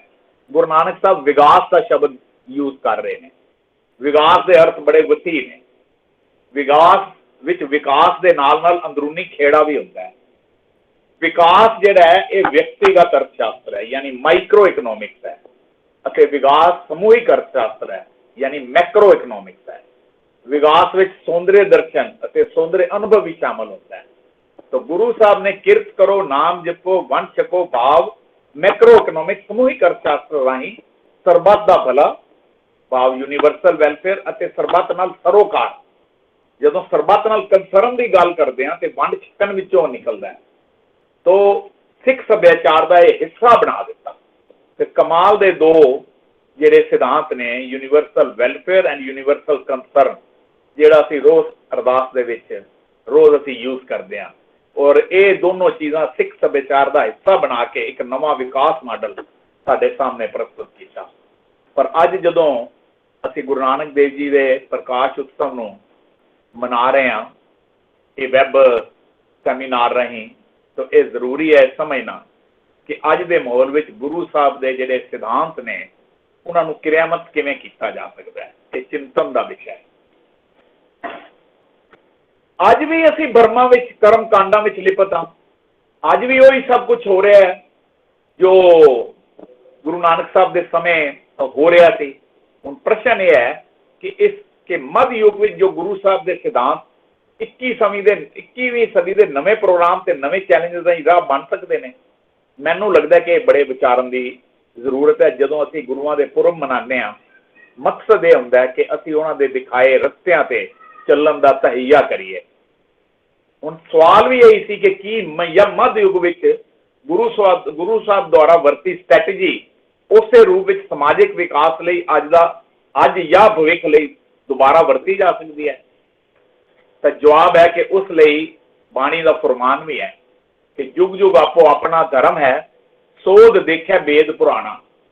ਪੁਰਾਤਨ ਦਾ ਨਵੀਨੀਕਰਨ ਭਾਵ ਪੁਰਾਣੇ ਗਿਆਨ ਨੂੰ ਪੁਨਰ ਜੀਵਿਤ ਕਰਕੇ ਨਵੇਂ ਗਿਆਨ ਨੂੰ ਹਾਸਲ ਕਰਨਾ ਹੁੰਦਾ ਹੈ। ਤਾਂ ਗੁਰੂ ਨਾਨਕ ਦੇਵ ਜੀ ਦੀ ਵਿਚਾਰਧਾਰਾ ਵਿੱਚੋਂ ਪੈਦਾ ਹੋਈ ਅੰਤਰ ਦ੍ਰਿਸ਼ਟੀ ਅਤੇ ਗਤੀਸ਼ੀਲ ਮਾਡਲ ਨੂੰ ਆਧਾਰ ਬਣਾ ਕੇ ਨਵੀਂ ਸਟ੍ਰੈਟਜੀ ਵਿਕਸਿਤ ਹੋ ਸਕਦੀ ਹੈ। ਉਹ ਜਿਹੜੀ ਗੱਲ ਮੈਂ ਅੰਤਰ ਦ੍ਰਿਸ਼ਟੀ ਦੀ ਕੀਤੀ ਹੈ, ਜਿਸ ਨੂੰ ਵਿਜ਼ਨ ਕਹਿ ਸਕਦੇ ਹਾਂ, ਤਾਂ ਅੰਤਰ ਦ੍ਰਿਸ਼ਟੀ ਆਧੁਨਿਕਤਾ ਦੀ ਮੁਤਾਜ ਨਹੀਂ ਹੁੰਦੀ। ਤਾਂ ਮੈਨੂੰ ਲੱਗਦਾ ਕਿ ਜੇ ਅੱਜ ਦੀ ਸਾਡੀ ਜਨਰੇਸ਼ਨ ਗੁਰੂ ਨਾਨਕ ਸਾਹਿਬ ਦੇ ਉਹਨਾਂ ਸਿਧਾਂਤਾਂ ਨੂੰ ਨਵੀਨੀਕਰਨ ਕਰਕੇ ਨਵਾਂ ਗਿਆਨ ਹਾਸਲ ਕਰਕੇ ਅਗਰ ਅੱਜ ਦੀਆਂ ਪ੍ਰੋਬਲਮਸ ਨੂੰ ਦੇਖੀਏ ਤਾਂ ਮੈਂ ਸਮਝਦਾ ਕਿ ਸਭ ਪ੍ਰੋਬਲਮ ਜਿਹੜੀਆਂ ਨੇ ਉਹ ਸੋਲਵ ਹੋ ਸਕਦੀਆਂ ਨੇ। ਪਰ ਜਦੋਂ ਅੱਜ ਅਸੀਂ ਆਪਣੇ ਦੇਖ ਰਹੇ ਹਾਂ ਕਿ ਅੱਜ ਦੁਨੀਆ ਗਿਆਨ ਅਤੇ ਸੰਚਾਰ ਦੀ ਕ੍ਰਾਂਤੀ ਵਿੱਚੋਂ ਲੰਘ ਰਹੀ ਹੈ, ਗਿਆਨ ਅਤੇ ਸੰਚਾਰ ਦੇ ਵਿਕਾਸ ਨਾਲ ਜੋ ਨਵਾਂ ਸਮਾਜ ਉੱਭਰ ਰਿਹਾ ਹੈ ਉਸ ਨੂੰ ਇਨਫੋਰਮੇਸ਼ਨ ਸੁਸਾਇਟੀ ਕਿਹਾ ਜਾ ਰਿਹਾ ਹੈ, ਜਾਂ ਕਹਿ ਲਵਾਂ ਗਲੋਬਲ ਇਨਫੋਰਮੇਸ਼ਨ ਸੁਸਾਇਟੀ ਕਿਹਾ ਜਾ ਰਿਹਾ ਹੈ। ਹੁਣ ਅਜਿਹੇ ਸਮਾਜ ਦੀ ਸਿਰਜਣਾ ਹੋ ਰਹੀ ਹੈ, ਅਜਿਹੇ ਸੋਸ਼ਲ ਸਿਸਟਮ ਦੀ ਸਿਰਜਣਾ ਹੋ ਰਹੀ ਹੈ ਜਿਸ ਦਾ ਕਦਰਾਂ ਕੀਮਤਾਂ ਨਾਲ, ਵੈਲਿਊਜ਼ ਨਾਲ, ਸੰਸਕਾਰਾਂ ਨਾਲ, ਨੈਤਿਕਤਾ ਨਾਲ, ਮੋਰੈਲਿਟੀ ਆਦਿ ਨਾਲ ਕਿਸੇ ਕਿਸਮ ਦਾ ਕੋਈ ਰਿਸ਼ਤਾ ਨਹੀਂ। ਇਹ ਇੱਕ ਐਸਾ ਨਵਾਂ ਸਮਾਜ ਬਣ ਗਿਆ ਹੈ ਜਿਸ ਦੇ ਨਾਲ ਅਸੀਂ ਦੇਖ ਰਹੇ ਹਾਂ ਕਿ ਕਿਵੇਂ ਬੱਚੇ ਜੋ ਨੇ ਉਹ ਡਿਪਰੈਸ਼ਨ ਤੇ ਸੁਸਾਈਡਲ ਟੈਂਡੈਂਸੀਜ਼ ਵੱਲ ਜਾ ਰਹੇ ਨੇ। ਅੱਜ ਅਸੀਂ 21ਵੀਂ ਸੈਂਚੁਰੀ 'ਚ ਜੀ ਰਹੇ ਹਾਂ, ਦੁਨੀਆ ਸ਼ਿਕਸ਼ਿਤ ਹੋ ਗਈ ਹੈ, ਪਰ ਇਹ ਸਿੱਖਿਆ ਕੇਵਲ ਮੈਟਰੀਅਲਿਜ਼ਮ ਦੀ ਹੋ ਗਈ, ਮਨੀ ਮੇਕਿੰਗ ਦੀ ਹੋ ਗਈ। ਇਹ ਸਿੱਖਿਆ ਨੇ ਇਨਸਾਨ ਨੂੰ ਵਿਗਿਆਨ ਦਿੱਤਾ ਹੈ, ਟੈਕਨੋਲੋਜੀ ਦਿੱਤੀ ਹੈ, ਪਰ ਨਾਲ ਦੇ ਨਾਲ ਇਸ ਨੂੰ ਸਮਝੀਏ ਕਿ ਇਹਦੇ ਨਾਲ ਦੇ ਨਾਲ ਕ੍ਰਾਈਮ ਕਰਨ ਦੇ ਗਲਤ ਤਰੀਕੇ ਤੇ ਪੈਸਾ ਕਮਾਉਣ ਦੇ ਹੱਤਿਆਵਾਂ ਕਰਨ ਦੇ ਸਾਧਨ ਵੀ ਦੇ ਦਿੱਤੇ। ਇਹ ਆਰਟੀਫਿਸ਼ੀਅਲ ਇੰਟੈਲੀਜੈਂਸ ਦੇ ਦਿੱਤੀ, ਰੋਬੋਟ ਦੇ ਦਿੱਤੇ।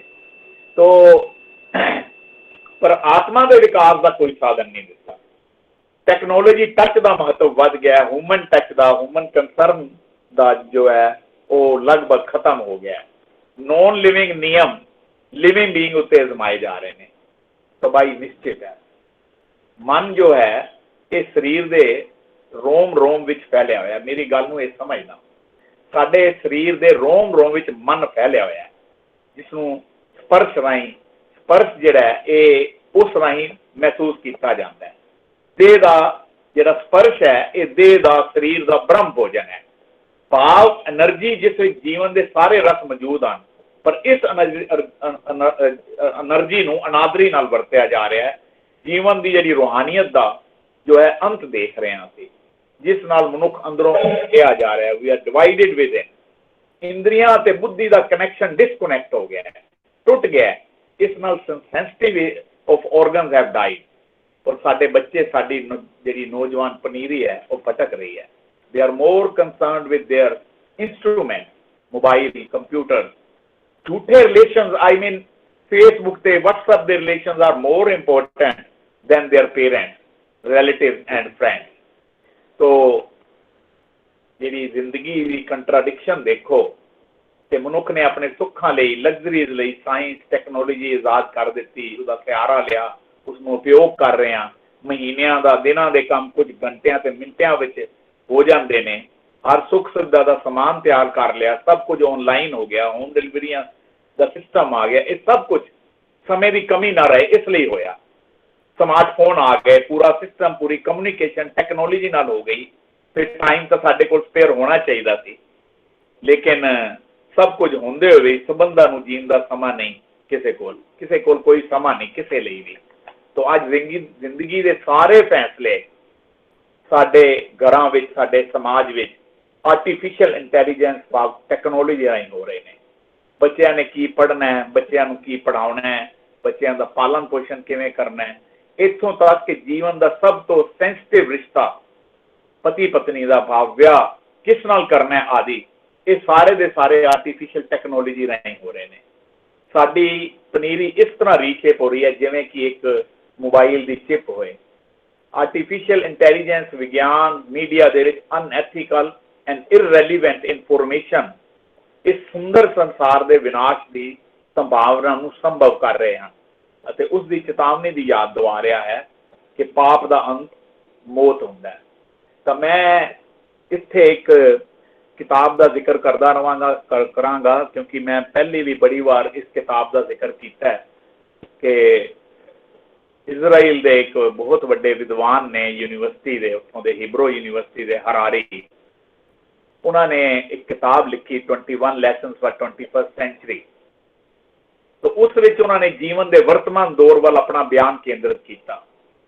ਮਾਨਵੀ ਸਮਾਜ ਦਾ ਨੇੜਲਾ ਭਵਿੱਖ ਕੀ ਹੈ, ਕੀ ਵਾਪਰ ਰਿਹਾ, ਅੱਜ ਵੱਡੀ ਚੁਣੌਤੀਆਂ ਕੀ ਨੇ, ਅੱਜ ਮਨੁੱਖ ਦੇ ਸਾਹਮਣੇ ਵੱਡੀਆਂ ਸਮੱਸਿਆਵਾਂ ਕੀ ਨੇ, ਸਾਨੂੰ ਕੀ ਕਰਨਾ ਚਾਹੀਦਾ ਹੈ, ਬੱਚਿਆਂ ਤੇ ਅਗਲੀਆਂ ਪੀੜ੍ਹੀਆਂ ਤੱਕ ਅਸੀਂ ਕੀ ਪਹੁੰਚਾਉਣਾ ਹੈ, ਝੂਠੀਆਂ ਖਬਰਾਂ ਦੀ ਮਹਾਮਾਰੀ ਨਾਲ ਕਿਵੇਂ ਨਜਿੱਠਿਆ ਜਾਵੇ, ਅਣਗਿਣਤ ਨੈਟਵਰਕ ਦੇ ਮੱਕੜ ਜਾਲ ਨਾਲ ਕਿਵੇਂ ਨਜਿੱਠਿਆ ਜਾਵੇ। ਇਹ ਇੱਕ ਪ੍ਰਸ਼ਨ ਪਹਿਲੇ ਇਸ ਕਿਤਾਬ ਵਿੱਚ ਖੜੇ ਕੀਤੇ ਗਏ ਨੇ। ਹਰਾਰੀ ਕਹਿ ਰਹੇ ਕਿ 800-850 ਕਰੋੜ ਦੀ ਆਬਾਦੀ ਵਾਲੀ ਦੁਨੀਆ ਵਿੱਚ 800-850 ਕਰੋੜੀ ਏਜੰਡੇ ਹੋ ਸਕਦੇ ਨੇ। ਦੁਨੀਆ ਦੀ ਕਿਸੇ ਕਿਤਾਬ ਵਿੱਚ ਇਹਨਾਂ ਏਜੰਡਿਆਂ ਦੇ ਜਵਾਬ ਨਹੀਂ ਤੇ ਨਾ ਹੀ ਕੋਈ ਸ਼ਬਦ ਹੈ। ਹਰਾਰੇ ਦਾ ਇਹ ਤਰਕ ਹੈ ਕਿ ਇਸ ਜਗਤ ਵਿੱਚ ਇਰਰੈਲੀਵੈਂਟ ਤੇ ਅਨਐਥੀਕਲ ਇਨਫੋਰਮੇਸ਼ਨ ਦੀ ਸੁਨਾਮੀ ਜਿਹੀ ਆ ਗਈ ਹੈ। ਪਰ ਅਖੀਰ ਤੇ ਹਰਾਰੇ ਕਹਿ ਰਿਹਾ ਕਿ ਅੱਜ ਆਤਮਿਕ ਤੌਰ ਤੇ ਕਾਮਯਾਬ ਉਹ ਵਿਅਕਤੀ ਹੋ ਸਕਦਾ ਹੈ। ਤੇ ਇਜ਼ਰਾਈਲ ਦੇ ਪ੍ਰੋਫੈਸਰ ਹਰਾਰੀ ਕਹਿ ਰਹੇ ਨੇ ਕਿ ਆਤਮਿਕ ਤੌਰ ਤੇ ਕਾਮਯਾਬ ਉਹ ਵਿਅਕਤੀ ਹੋ ਸਕਦਾ ਹੈ ਜਿਸ ਨੂੰ ਸੋਸ਼ਲ ਮੀਡੀਆ ਤੇ ਪੋਜ਼ਿਟਿਵ ਅਤੇ ਨੈਗੇਟਿਵ ਇਨਫੋਰਮੇਸ਼ਨ ਦੀ ਸਹੀ ਅਤੇ ਸਪਸ਼ਟ ਸਮਝ ਹੋਵੇਗੀ। ਅੱਜ ਸਹੀ ਤੇ ਸਪਸ਼ਟ ਸਮਝ ਹੀ ਕਲੈਰਿਟੀ ਆਫ ਰਿਐਲਿਟੀ ਸੱਤਾ ਹੈ। ਅੱਜ ਮਨੁੱਖ ਉਹ ਕਾਮਯਾਬ ਹੋਏਗਾ ਜਿਸ ਨੂੰ ਅੱਜ ਦੀ ਰਿਐਲਿਟੀ ਦੀ ਕਲੈਰਿਟੀ ਹੋ ਜਾਏਗੀ। ਇਹ ਸਾਰੇ ਮਸਲਿਆਂ ਨੂੰ, ਸਾਰੀ ਪ੍ਰੋਬਲਮ ਨੂੰ ਸੋਲਵ ਕਰਨ ਲਈ, ਹੱਲ ਕਰਨ ਲਈ ਜਿਸ ਸਪਸ਼ਟਤਾ ਦੀ, ਕਲੈਰਿਟੀ ਦੀ सही समझ दी, जिस स्पिरिट की जरूरत है, वो है रूहानी चेतना, सुरत दी, सवे चेतना दी। इस कॉन्टेक्स्ट विच मैं बड़े विश्वास नाल कह सकदा कि गुरु नानक साहब जी का दिता सिद्धांत शब्द गुरु सुरत धुन चेला का सिद्धांत, इस नवे युग के artificial intelligence, social media, unethical information नूं समझण विच सहाई हो सकता है, क्योंकि शब्द गुरु के संकल्प तो प्राप्त होने वाली अंतरदृष्टि इस नवे युग की ऐसी कुंजी है, एक ऐसा मॉडल है जो अपने आसपास अपने चौगिरदे की हर तब्दीली प्रति संवेदनशील है। शब्द गुरु तो प्राप्त होने वाली अंतरदृष्टि या रूहानी चेतना नाम जपन की प्रैक्टिस रही जीवन होने के अर्थां नूं समझे बिना प्राप्त हो ही नहीं सकती। ये गुरु नानक साहब का मनोविज्ञानिक नियम है। गुरु नानक देव जी के फलसफे का आधार मनोविज्ञानिक नियम है, जिस अनुसार मनोविज्ञानिक नियम की है, वो गुरु नानक साहब का जो अनुसार मनुख वो कुछ बन सकता है जो उसनों वधीक चंगा लगता है, जो उसनों वधीक पाउंदा है, जो उसकी चेतना विच, उसकी साइकी विच आ जाता है, वो पॉजिटिव होवे या नैगेटिव, ये दोनों हो सकते हैं। तो मनोविज्ञानिक नियम हुंदा है हकीकत दी, सच दी समझ अते स्पष्टता, क्लैरिटी। तो ये इसलिए गुरु साहब ने ब्रह्म ज्ञान की गल करते हैं, विद्या विचारी तो परोपकारी। हुण इत्थे किहड़ी विद्या की गल कर रहे हैं गुरु नानक साहब? उस विद्या की, उस ज्ञान की, उस विचार की जिस नाल उसनूं जानिया जा सकता है जो सब जानता है, यानी ब्रह्म। तो गुरु साहब भाविक ऐसी मानसिक अवस्था, एक ऐसी संतुलित अवस्था जिस विच मनुखी अनुभव विच डुअलिटी खत्म हो जाए, वननेस का अनुभव आ जाए, ऐसी अवस्था लियाना चाहते हैं। जो मनुख विच नैगेटिव ख्याल आ जाते तो वह होमे कारण आउंदे ने, और होमे आत्मा नूं, चेतना नूं कर्मां नाल जोड़ दिंदी है, और होमे नाल संबंधित होण नाल झूठे ते अपूर्ण हो जाते हैं, कर्म झूठे ते अपूर्ण हो जाते हैं, जिसनों असीं बदी ते पाप भी कहते हैं। डॉक्टर साहब ने हुणे गल कर रहे थे आवागमन की, तो मेरे हिसाब या गुरमत के अनुसार जिन्नी गुरु ग्रंथ साहब की मैनू समझ आ रही है कि वह है कि बदी ते पाप करने वाले नूं गुरमत में साकत किया गया। साकत मीन होंदा फेथलेस मैन, मनमुख किया गया जो अचेतन होकर भटकदा है। तो साकत या मनमुख जीवन अते मौत के चक्कर नाल संबंधित हो जाते हैं, जिसनों आवागमन किया गया। साकत कूड़ कपट में टेका, आवागमन मनुख नूं सीधे रस्ते पाण लई गुरु साहब ने एक शक्तिवान चिन्ह जिन्हों कोड वर्ड कहते हैं, और इस तरह उन्होंने वरत्या। इस तरह आवागमन ते जन्म मरण विकेंद्रित चेतनता की होने का अर्थ देता है। जे चेतनता रहेगी, जे अंतरदृष्टि रहेगी तो आवागमन नहीं है, क्योंकि गुरु नानक साहब का जिहड़ा सिद्धांत है वो जीवन मुक्त होता है। भगत नामदेव का बड़ा खूबसूरत शब्द है, जी मुए हुए जो मुक्त दोगे मुक्त ना जाने कोयला। मरण तो बाद मुक्ति किसने देखी, जिंदे जी मुक्ति की गल करते हैं गुरु। तो होंदा यह है कि जिंदगी के प्रति जी बेरुखी है, जी असी अज अपनी जनरेशन देख रहे हैं, ये एंटी वाइब्रेशन वाइव्स पैदा करदियां ने। कुदरत विच, नेचर दे विच, जगत दे विच सब पॉजिटिव ही पॉजिटिव है, पॉजिटिव वाइब्रेशनस हैं। मनुख अते नेचर की वाइब्रेशन मैच नहीं हो रही, जिस करके असी देख रहे हैं कि जिहड़े बच्चे ने साडे डिप्रैशन दे विच या सुसाइडल टेंडेंसीज ने, वाइब्रेशन पॉजिटिव हो जान तो उन्हां नाल समझ आएगी, क्लैरिटी आएगी, शांति आएगी। तो गुरु नानक साहब अनुसार शरीरक चेतना यानी शरीर के केंद्र बिंदु नाल लिपटना चरम दृष्टि है। तो इस दृष्टि तो बाहर निकलना दैवी चेतना है, दैवी चेतना का प्रकाश है। तो गुरु नानक साहब की फिलोसफी जी शब्द गुरु सुरत धुन चेला है या नाम जपना है, यह है कि गुरु नानक साहब की philosophy to know the truth about the universe, about the meaning of life and about one own identity. जदों ये समझ आ जाए तो then you can observe reality with clarity. If you really know the truth about yourself, फिर तुहानू हर चीज की reality की क्लैरिटी हो जाएगी। इसनू आत्म ज्ञान कहते हैं, इसनू सवे चेतनता कहते हैं।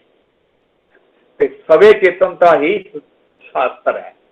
तो गुरु नानक साहब ने मनुख नू यही समझाया कि how to express yourself in this world. ਉਹ ਗੁਰੂ ਨਾਨਕ ਸਾਹਿਬ ਕਹਿ ਰਹੇ ਨੇ attach yourself with permanent reality. Permanent reality ਕੀ ਹੋਈ? ਪਰਮਾਨੈਂਟ ਰਿਐਲਿਟੀ ਹੈ ਸਤਨਾਮ, ਕਲੀਅਰ ਅੰਡਰਸਟੈਂਡਿੰਗ। ਕਿਹੜਾ ਸੱਚ? ਉਹ ਸੱਚ ਜਿਹੜਾ ਆਦ ਵੀ ਸੱਚ ਹੈ, ਜੁਗਾਦ ਵੀ ਸੱਚ ਹੈ ਵੀ ਸੱਚ ਹੈ, ਹੋਸਤੀ ਵੀ ਸੱਚ ਹੈ। ਇਸੇ ਨੂੰ ਸਮਝਣ ਨਾਲ ਆਪਣਾ ਆਪਾ ਸਮਝ ਆਏਗਾ। ਦੇਖੋ ਇੱਥੇ 4 ਵਾਰ ਸੱਚ ਵਰਤਿਆ ਗੁਰੂ ਨਾਨਕ ਸਾਹਿਬ ਨੇ। ਇੱਥੇ ਸੱਚ ਦਾ ਅਰਥ ਝੂਠ ਦੇ ਵਿਪਰੀਤ ਵਾਲਾ ਸੱਚ ਨਹੀਂ ਹੈ। ਇੱਥੇ ਸੱਚ ਟਰੁੱਥ ਦੇ ਵਿਪਰੀਤ ਵਾਲਾ ਵੀ ਨਹੀਂ ਹੈ। ਇੱਥੇ ਸੱਚ ਦਾ ਅਰਥ ਉਹ ਹੈ ਕਿ ਅਧਿਆਤਮਕ ਪੱਧਰ ਤੇ ਸੱਚ ਦਾ ਅਰਥ ਸਦੀਵੀ ਸੱਚ ਤੋਂ ਹੈ, ਪਰਮ ਸੱਚ ਤੋਂ ਹੈ, ਸੱਚੀ ਹੋਣ ਤੋਂ ਹੈ, ਅਲਟੀਮੇਟ ਰਿਐਲਿਟੀ ਤੋਂ ਹੈ। ਤੋ ਮੈਂ ਅਖੀਰ ਵਿੱਚ ਕਹਿਣਾ ਇਹ ਚਾਹੁੰਦਾ ਕਿ ਜਿਹੜੀ ਗੁਰੂ ਨਾਨਕ ਸਾਹਿਬ ਨੇ ਵਿਦਿਆ ਵਿਚਾਰੀ ਤਾਂ ਪਰਉਪਕਾਰੀ ਦੀ ਗੱਲ ਕਰਦੇ ਨੇ, ਤੇ ਗੁਰੂ ਸਾਹਿਬ ਜਿਹੜੀ ਵਿਦਿਆ ਦੀ ਗੱਲ ਕਰਦੇ ਨੇ ਉਹ ਵਿਦਿਆ ਜੀਵਨ ਨੂੰ ਬਦਲਣ ਦੀ ਵਿਦਿਆ, ਜੀਵਨ ਨੂੰ ਸੁੰਦਰ ਬਣਾਉਣ ਦੀ ਵਿਦਿਆ, ਜੀਵਨ ਨੂੰ ਸਵਰੇਸ਼ ਬਣਾਉਣ ਦੀ ਵਿਦਿਆ, ਜੀਵਨ ਨੂੰ ਕਲਾਤਮਕ ਰੂਪ ਦੇਣ ਦੀ ਵਿਦਿਆ, ਆਚਰਣ ਕਰਨ ਦੀ ਵਿਦਿਆ ਦੀ ਗੱਲ ਕਰਦੇ ਨੇ।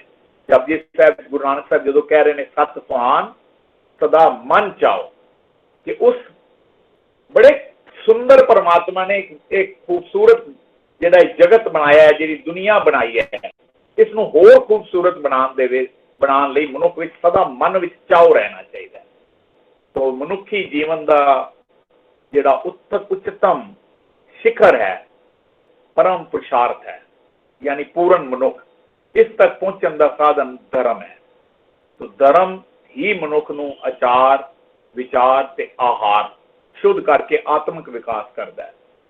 ਗੁਰੂ ਨਾਨਕ ਦੇਵ ਜੀ ਨੇ ਧਰਮ ਦੀ ਇੱਕ ਅਚਰਜ ਸੁੰਦਰ ਸੰਪੂਰਨ ਤੇ ਪੂਰੀ ਮਨੁੱਖਤਾ ਤੇ ਲਾਗੂ ਹੋਣ ਵਾਲੀ ਵਿਆਖਿਆ ਕੀਤੀ ਹੈ।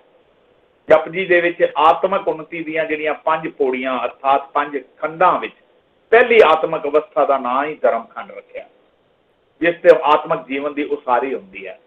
ਔਰ ਇਸ ਧਰਤੀ ਨੂੰ ਉਹਨਾਂ ਨੇ ਧਰਮਸਾਲ ਕਿਹਾ। ਧਰਮਸਾਲ ਦਾ ਮਤਲਬ, ਔਰ ਇੱਕ ਗੱਲ ਹੋਰ ਸਮਝਾਉਣਾ ਚਾਹਨਾ ਕਿ ਜਿਤਨਾ ਵੀ ਗੁਰੂ ਗ੍ਰੰਥ ਸਾਹਿਬ ਚ ਲਓ ਜਾਂ ਗੁਰੂ ਨਾਨਕ ਸਾਹਿਬ ਦੀ ਵਿਚਾਰਧਾਰਾ ਤੇ ਸਿਧਾਂਤ ਵਿੱਚ ਲਓ, ਧਰਮ ਕਿੱਥੇ ਵੀ ਮਜ਼ਹਬ ਜਾਂ ਕਿਸੇ ਫਿਰਕੇ ਲਈ ਨਹੀਂ ਵਰਤਿਆ ਗੁਰੂ ਨਾਨਕ ਸਾਹਿਬ ਨੇ। ਧਰਮ ਜੋ ਹੈ ਸੰਸਕਾਰਾਂ ਲਈ ਵਰਤਿਆ, ਨੈਤਿਕਤਾ ਲਈ ਵਰਤਿਆ, ਐਥਿਕਸ ਲਈ ਵਰਤਿਆ, ਮੋਰੈਲਿਟੀ ਲਈ ਵਰਤਿਆ। ਤੋ ਜਿਹੜੀ ਧਰਮਸ਼ਾਲ ਹੈ, ਜਦੋਂ ਇਸ ਧਰਤੀ ਨੂੰ ਧਰਮਸਾਲ ਕਿਹਾ, ਤੇ ਇਹ ਧਰਤੀ ਇੱਥੇ ਰਹਿਣ ਲਈ ਨਹੀਂ ਹੈ।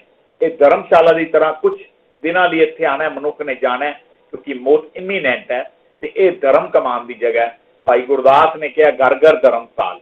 ਇਹ ਜਦੋਂ ਘਰ ਘਰ ਧਰਮਸਾਲ ਕਿਹਾ, ਇਹ ਘਰ ਕੋਈ ਇੱਟਾਂ ਦਾ, ਚੂਨੇ ਦਾ, ਮਕਾਨ ਦੇ ਘਰ ਨੂੰ ਨਹੀਂ ਕਿਹਾ, ਇਹ ਤੁਹਾਡੀ ਸਰੀਰ ਨੂੰ, ਬੋਡੀ ਨੂੰ ਜੋ ਹੈ ਇਹ ਘਰ ਕਿਹਾ ਕਿ ਹਰ ਬੋਡੀ ਦੇ ਵਿੱਚ, ਹਰ ਸਰੀਰ ਵਿੱਚ, ਹਰ ਦੇਹ ਦੇ ਵਿੱਚ ਐਥਿਕਸ ਹੋਣੇ ਚਾਹੀਦੇ ਨੇ, ਸੰਸਕਾਰ ਹੋਣੇ ਚਾਹੀਦੇ ਨੇ।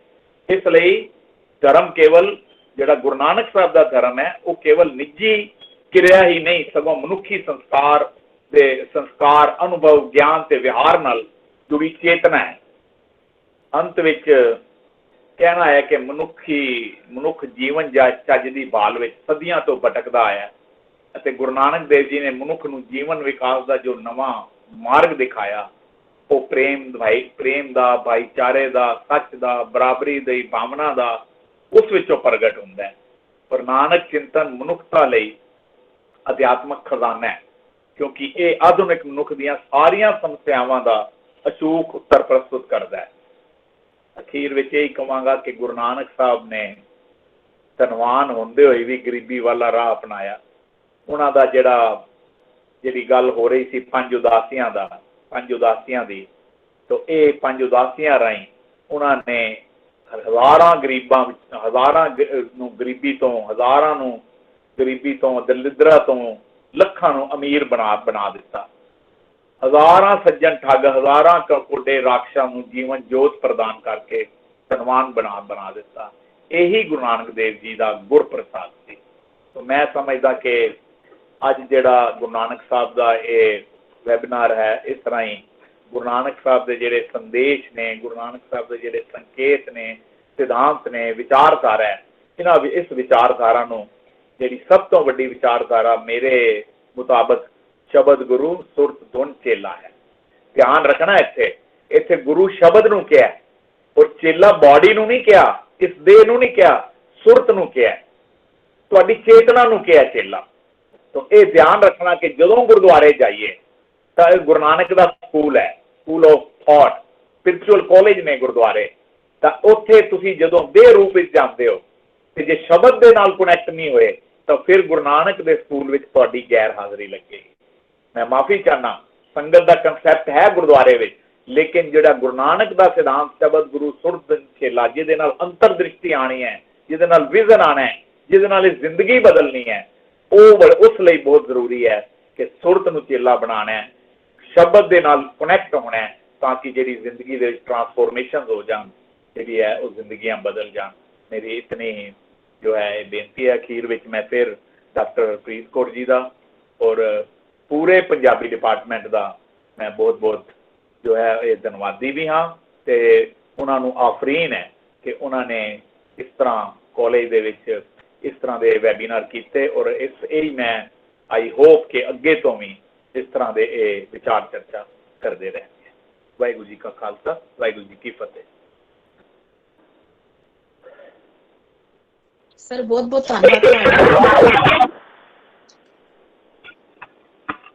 ਪ੍ਰੋਗਰਾਮ ਦੇ ਅੰਤ ਵਿੱਚ ਵਿਭਾਗ ਦੇ ਮੁੱਖ ਜੀ ਨੂੰ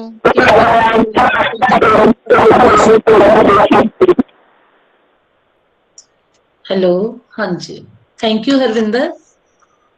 माता सुंदरी कॉलेज दी डिविनिटी सोसाइटी वालों मैं अपने साथी अध्यापिका विद्यार्थियों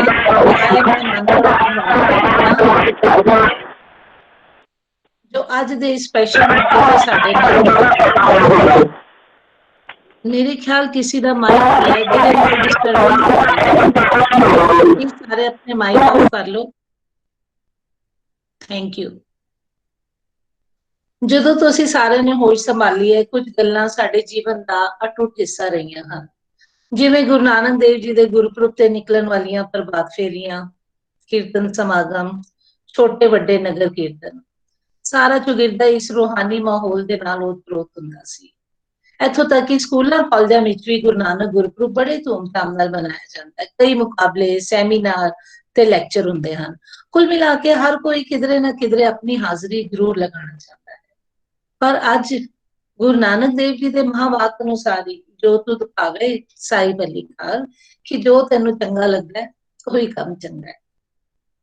ਅੱਜ ਅਸੀਂ ਗੁਰਪੁਰਬ ਵੈਬੀਨਾਰ ਦੇ ਰੂਪ ਵਿੱਚ ਮਨਾ ਰਹੇ ਹਾਂ, ਔਰ ਇਹ ਸਾਨੂੰ ਸਾਰਾ ਉਦਮ ਸਾਡੇ ਮੈਡਮ ਤੋਂ ਮਿਲਦਾ ਹੈ। ਕਾਲਜ ਦੇ principal doctor Harpreet Kaur madam ਦਾ ਮੈਂ ਬਹੁਤ ਬਹੁਤ ਧੰਨਵਾਦ ਕਰਦੀ ਹਾਂ। ਉਹਨਾਂ ਨੇ ਆਪਣੇ ਸਵਾਗਤੀ ਸ਼ਬਦਾਂ ਵਿੱਚ ਹੀ ਗੁਰੂ ਨਾਨਕ ਦੇ ਜੀਵਨ ਦਰਸ਼ਨ ਨੂੰ ਵਿਦਿਆਰਥੀਆਂ ਨਾਲ ਬੜੇ ਹੀ ਸਧਾਰਨ ਸ਼ਬਦਾਂ ਵਿੱਚ ਸਾਂਝਾ ਕੀਤਾ, ਔਰ ਬੱਚਿਆਂ ਨੂੰ ਮੈਨੂੰ ਉਮੀਦ ਹੈ ਹਰ ਗੱਲ ਬੜੇ ਆਰਾਮ ਨਾਲ ਸਮਝ ਆਈ ਹੋਏਗੀ। ਗੁਰੂ ਨਾਨਕ ਦੇਵ ਜੀ ਨੇ ਆਪਣਾ ਸੰਦੇਸ਼ ਲੋਕਾਂ ਤੱਕ ਪਹੁੰਚਾਉਣ ਲਈ ਕਿਵੇਂ ਉਦਾਸੀਆਂ ਕੀਤੀਆਂ, ਯਾਤਰਾਵਾਂ ਕੀਤੀਆਂ। ਮੈਡਮ ਨੇ ਬੜੇ ਸੋਹਣੇ ਢੰਗ ਨਾਲ ਦੱਸਿਆ ਕਿ ਜੀਵਾਤਮਾ ਪਰਮਾਤਮਾ ਦੀ ਪ੍ਰਾਪਤੀ ਲਈ ਉਹਨੂੰ ਚੰਗੇ ਕਰਮ ਕਰਨੇ ਚਾਹੀਦੇ ਹਨ। ਪ੍ਰਿੰਸੀਪਲ ਮੈਡਮ ਨੇ ਗੁਰੂ ਨਾਨਕ ਦਰਸ਼ਨ ਬੜੇ ਸਰਲ ਸ਼ਬਦਾਂ ਵਿੱਚ ਵਿਦਿਆਰਥੀਆਂ ਤੱਕ ਪਹੁੰਚਾਇਆ, ਕਿਉਂਕਿ ਕਈ ਵਾਰੀ ਅਗਰ ਅਸੀਂ ਬੜੇ ਵੱਡੀਆਂ ਵੱਡੀਆਂ ਉਦਾਹਰਨਾਂ ਦੇ ਕੇ ਗੱਲ ਕਰਦੇ ਹਾਂ ਤੇ ਬੱਚੇ ਗੱਲ ਨੂੰ ਪੂਰੀ ਤਰ੍ਹਾਂ ਸਮਝ ਨਹੀਂ ਪਾਉਂਦੇ। Thank you madam.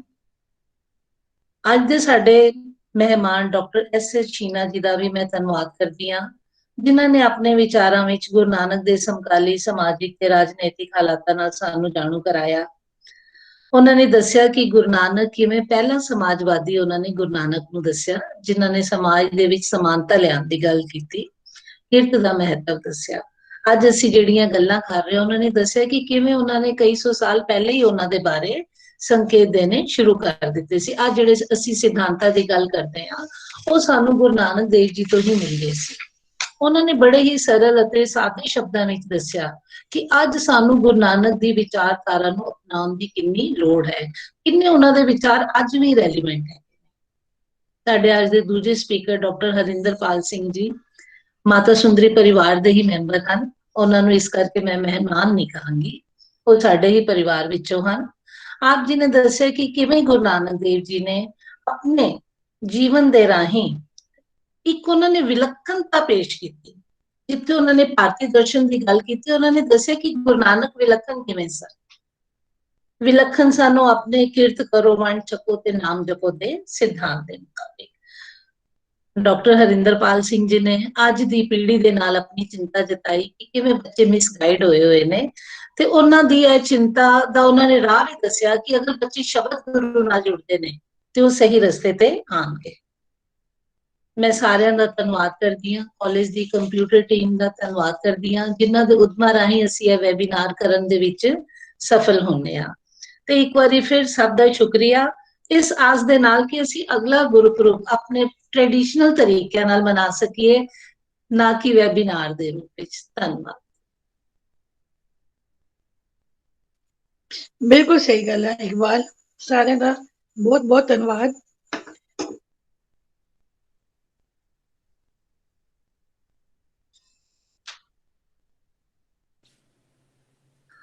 ਹਰਵਿੰਦਰ।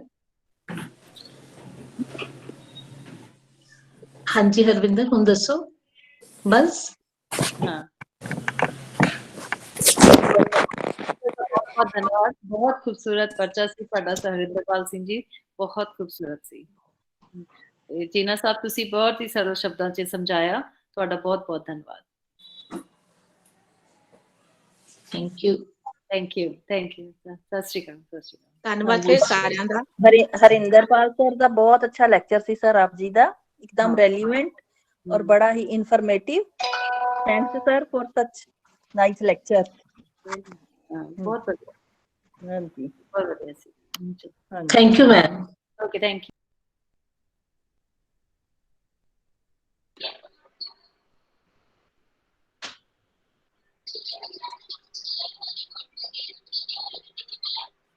सत श्री अकाल इकबाल मैम। ਹਾਂਜੀ ਹਾਂਜੀ ਜਗਜੀਤ, बहुत ਸਤਿ ਸ਼੍ਰੀ ਅਕਾਲ। हाँ जी, बहुत अच्छा रहा प्रोग्राम, बहुत बढ़िया। Thank you. ਸਤਿ ਸ਼੍ਰੀ ਅਕਾਲ, हाँ ਸਤਿ ਸ਼੍ਰੀ जी, ਅਕਾਲ ਸਾਰਿਆਂ ਨੂੰ, ਸਤਿ ਸ਼੍ਰੀ ਅਕਾਲ। हाँ हरविंदर ਥੈਂਕ ਯੂ बहुत ਸਭ अच्छा। ਦਾ, ਧੰਨਵਾਦ हाँ ਸਭ ਦਾ जी, ਬਹੁਤ। सब नो गुरपुरब दी बहुत बहुत बधाई। हाँ जी, ਜੀ ਸਾਰਿਆਂ ਨੂੰ ਬਹੁਤ ਬਹੁਤ ਵਧਾਈ। हाँ जी, हाँ जी, थैंक यू जी, बहुत बढ़िया प्रोग्राम है। इकबाल हरविंदर कांग्रेस इज वेरी हाँ thank you, thank you, thank you. ਸਾਰਿਆਂ ਦਾ ਸਹਿਯੋਗ ਮੈਡਮ ਚਾਹੀਦਾ ਥੈਂਕ ਹੈ। You, thank you okay madam. ਜੀ, बाय बाय सारे नु। Bye bye bye bye, bye बहुत बाय अच्छा बाय प्रोग्राम बाय। सी। सत श्री अकाल, सत श्री अकाल। सत श्री अकाल, बाय बाय, बहुत जी, अच्छा हो सत गया श्री अकाल। प्रोग्राम सारा। हाँ जी, बहुत बढ़िया, बहुत बढ़िया, बहुत बढ़िया हो गया। Bye bye. मैम एंड कर दूं?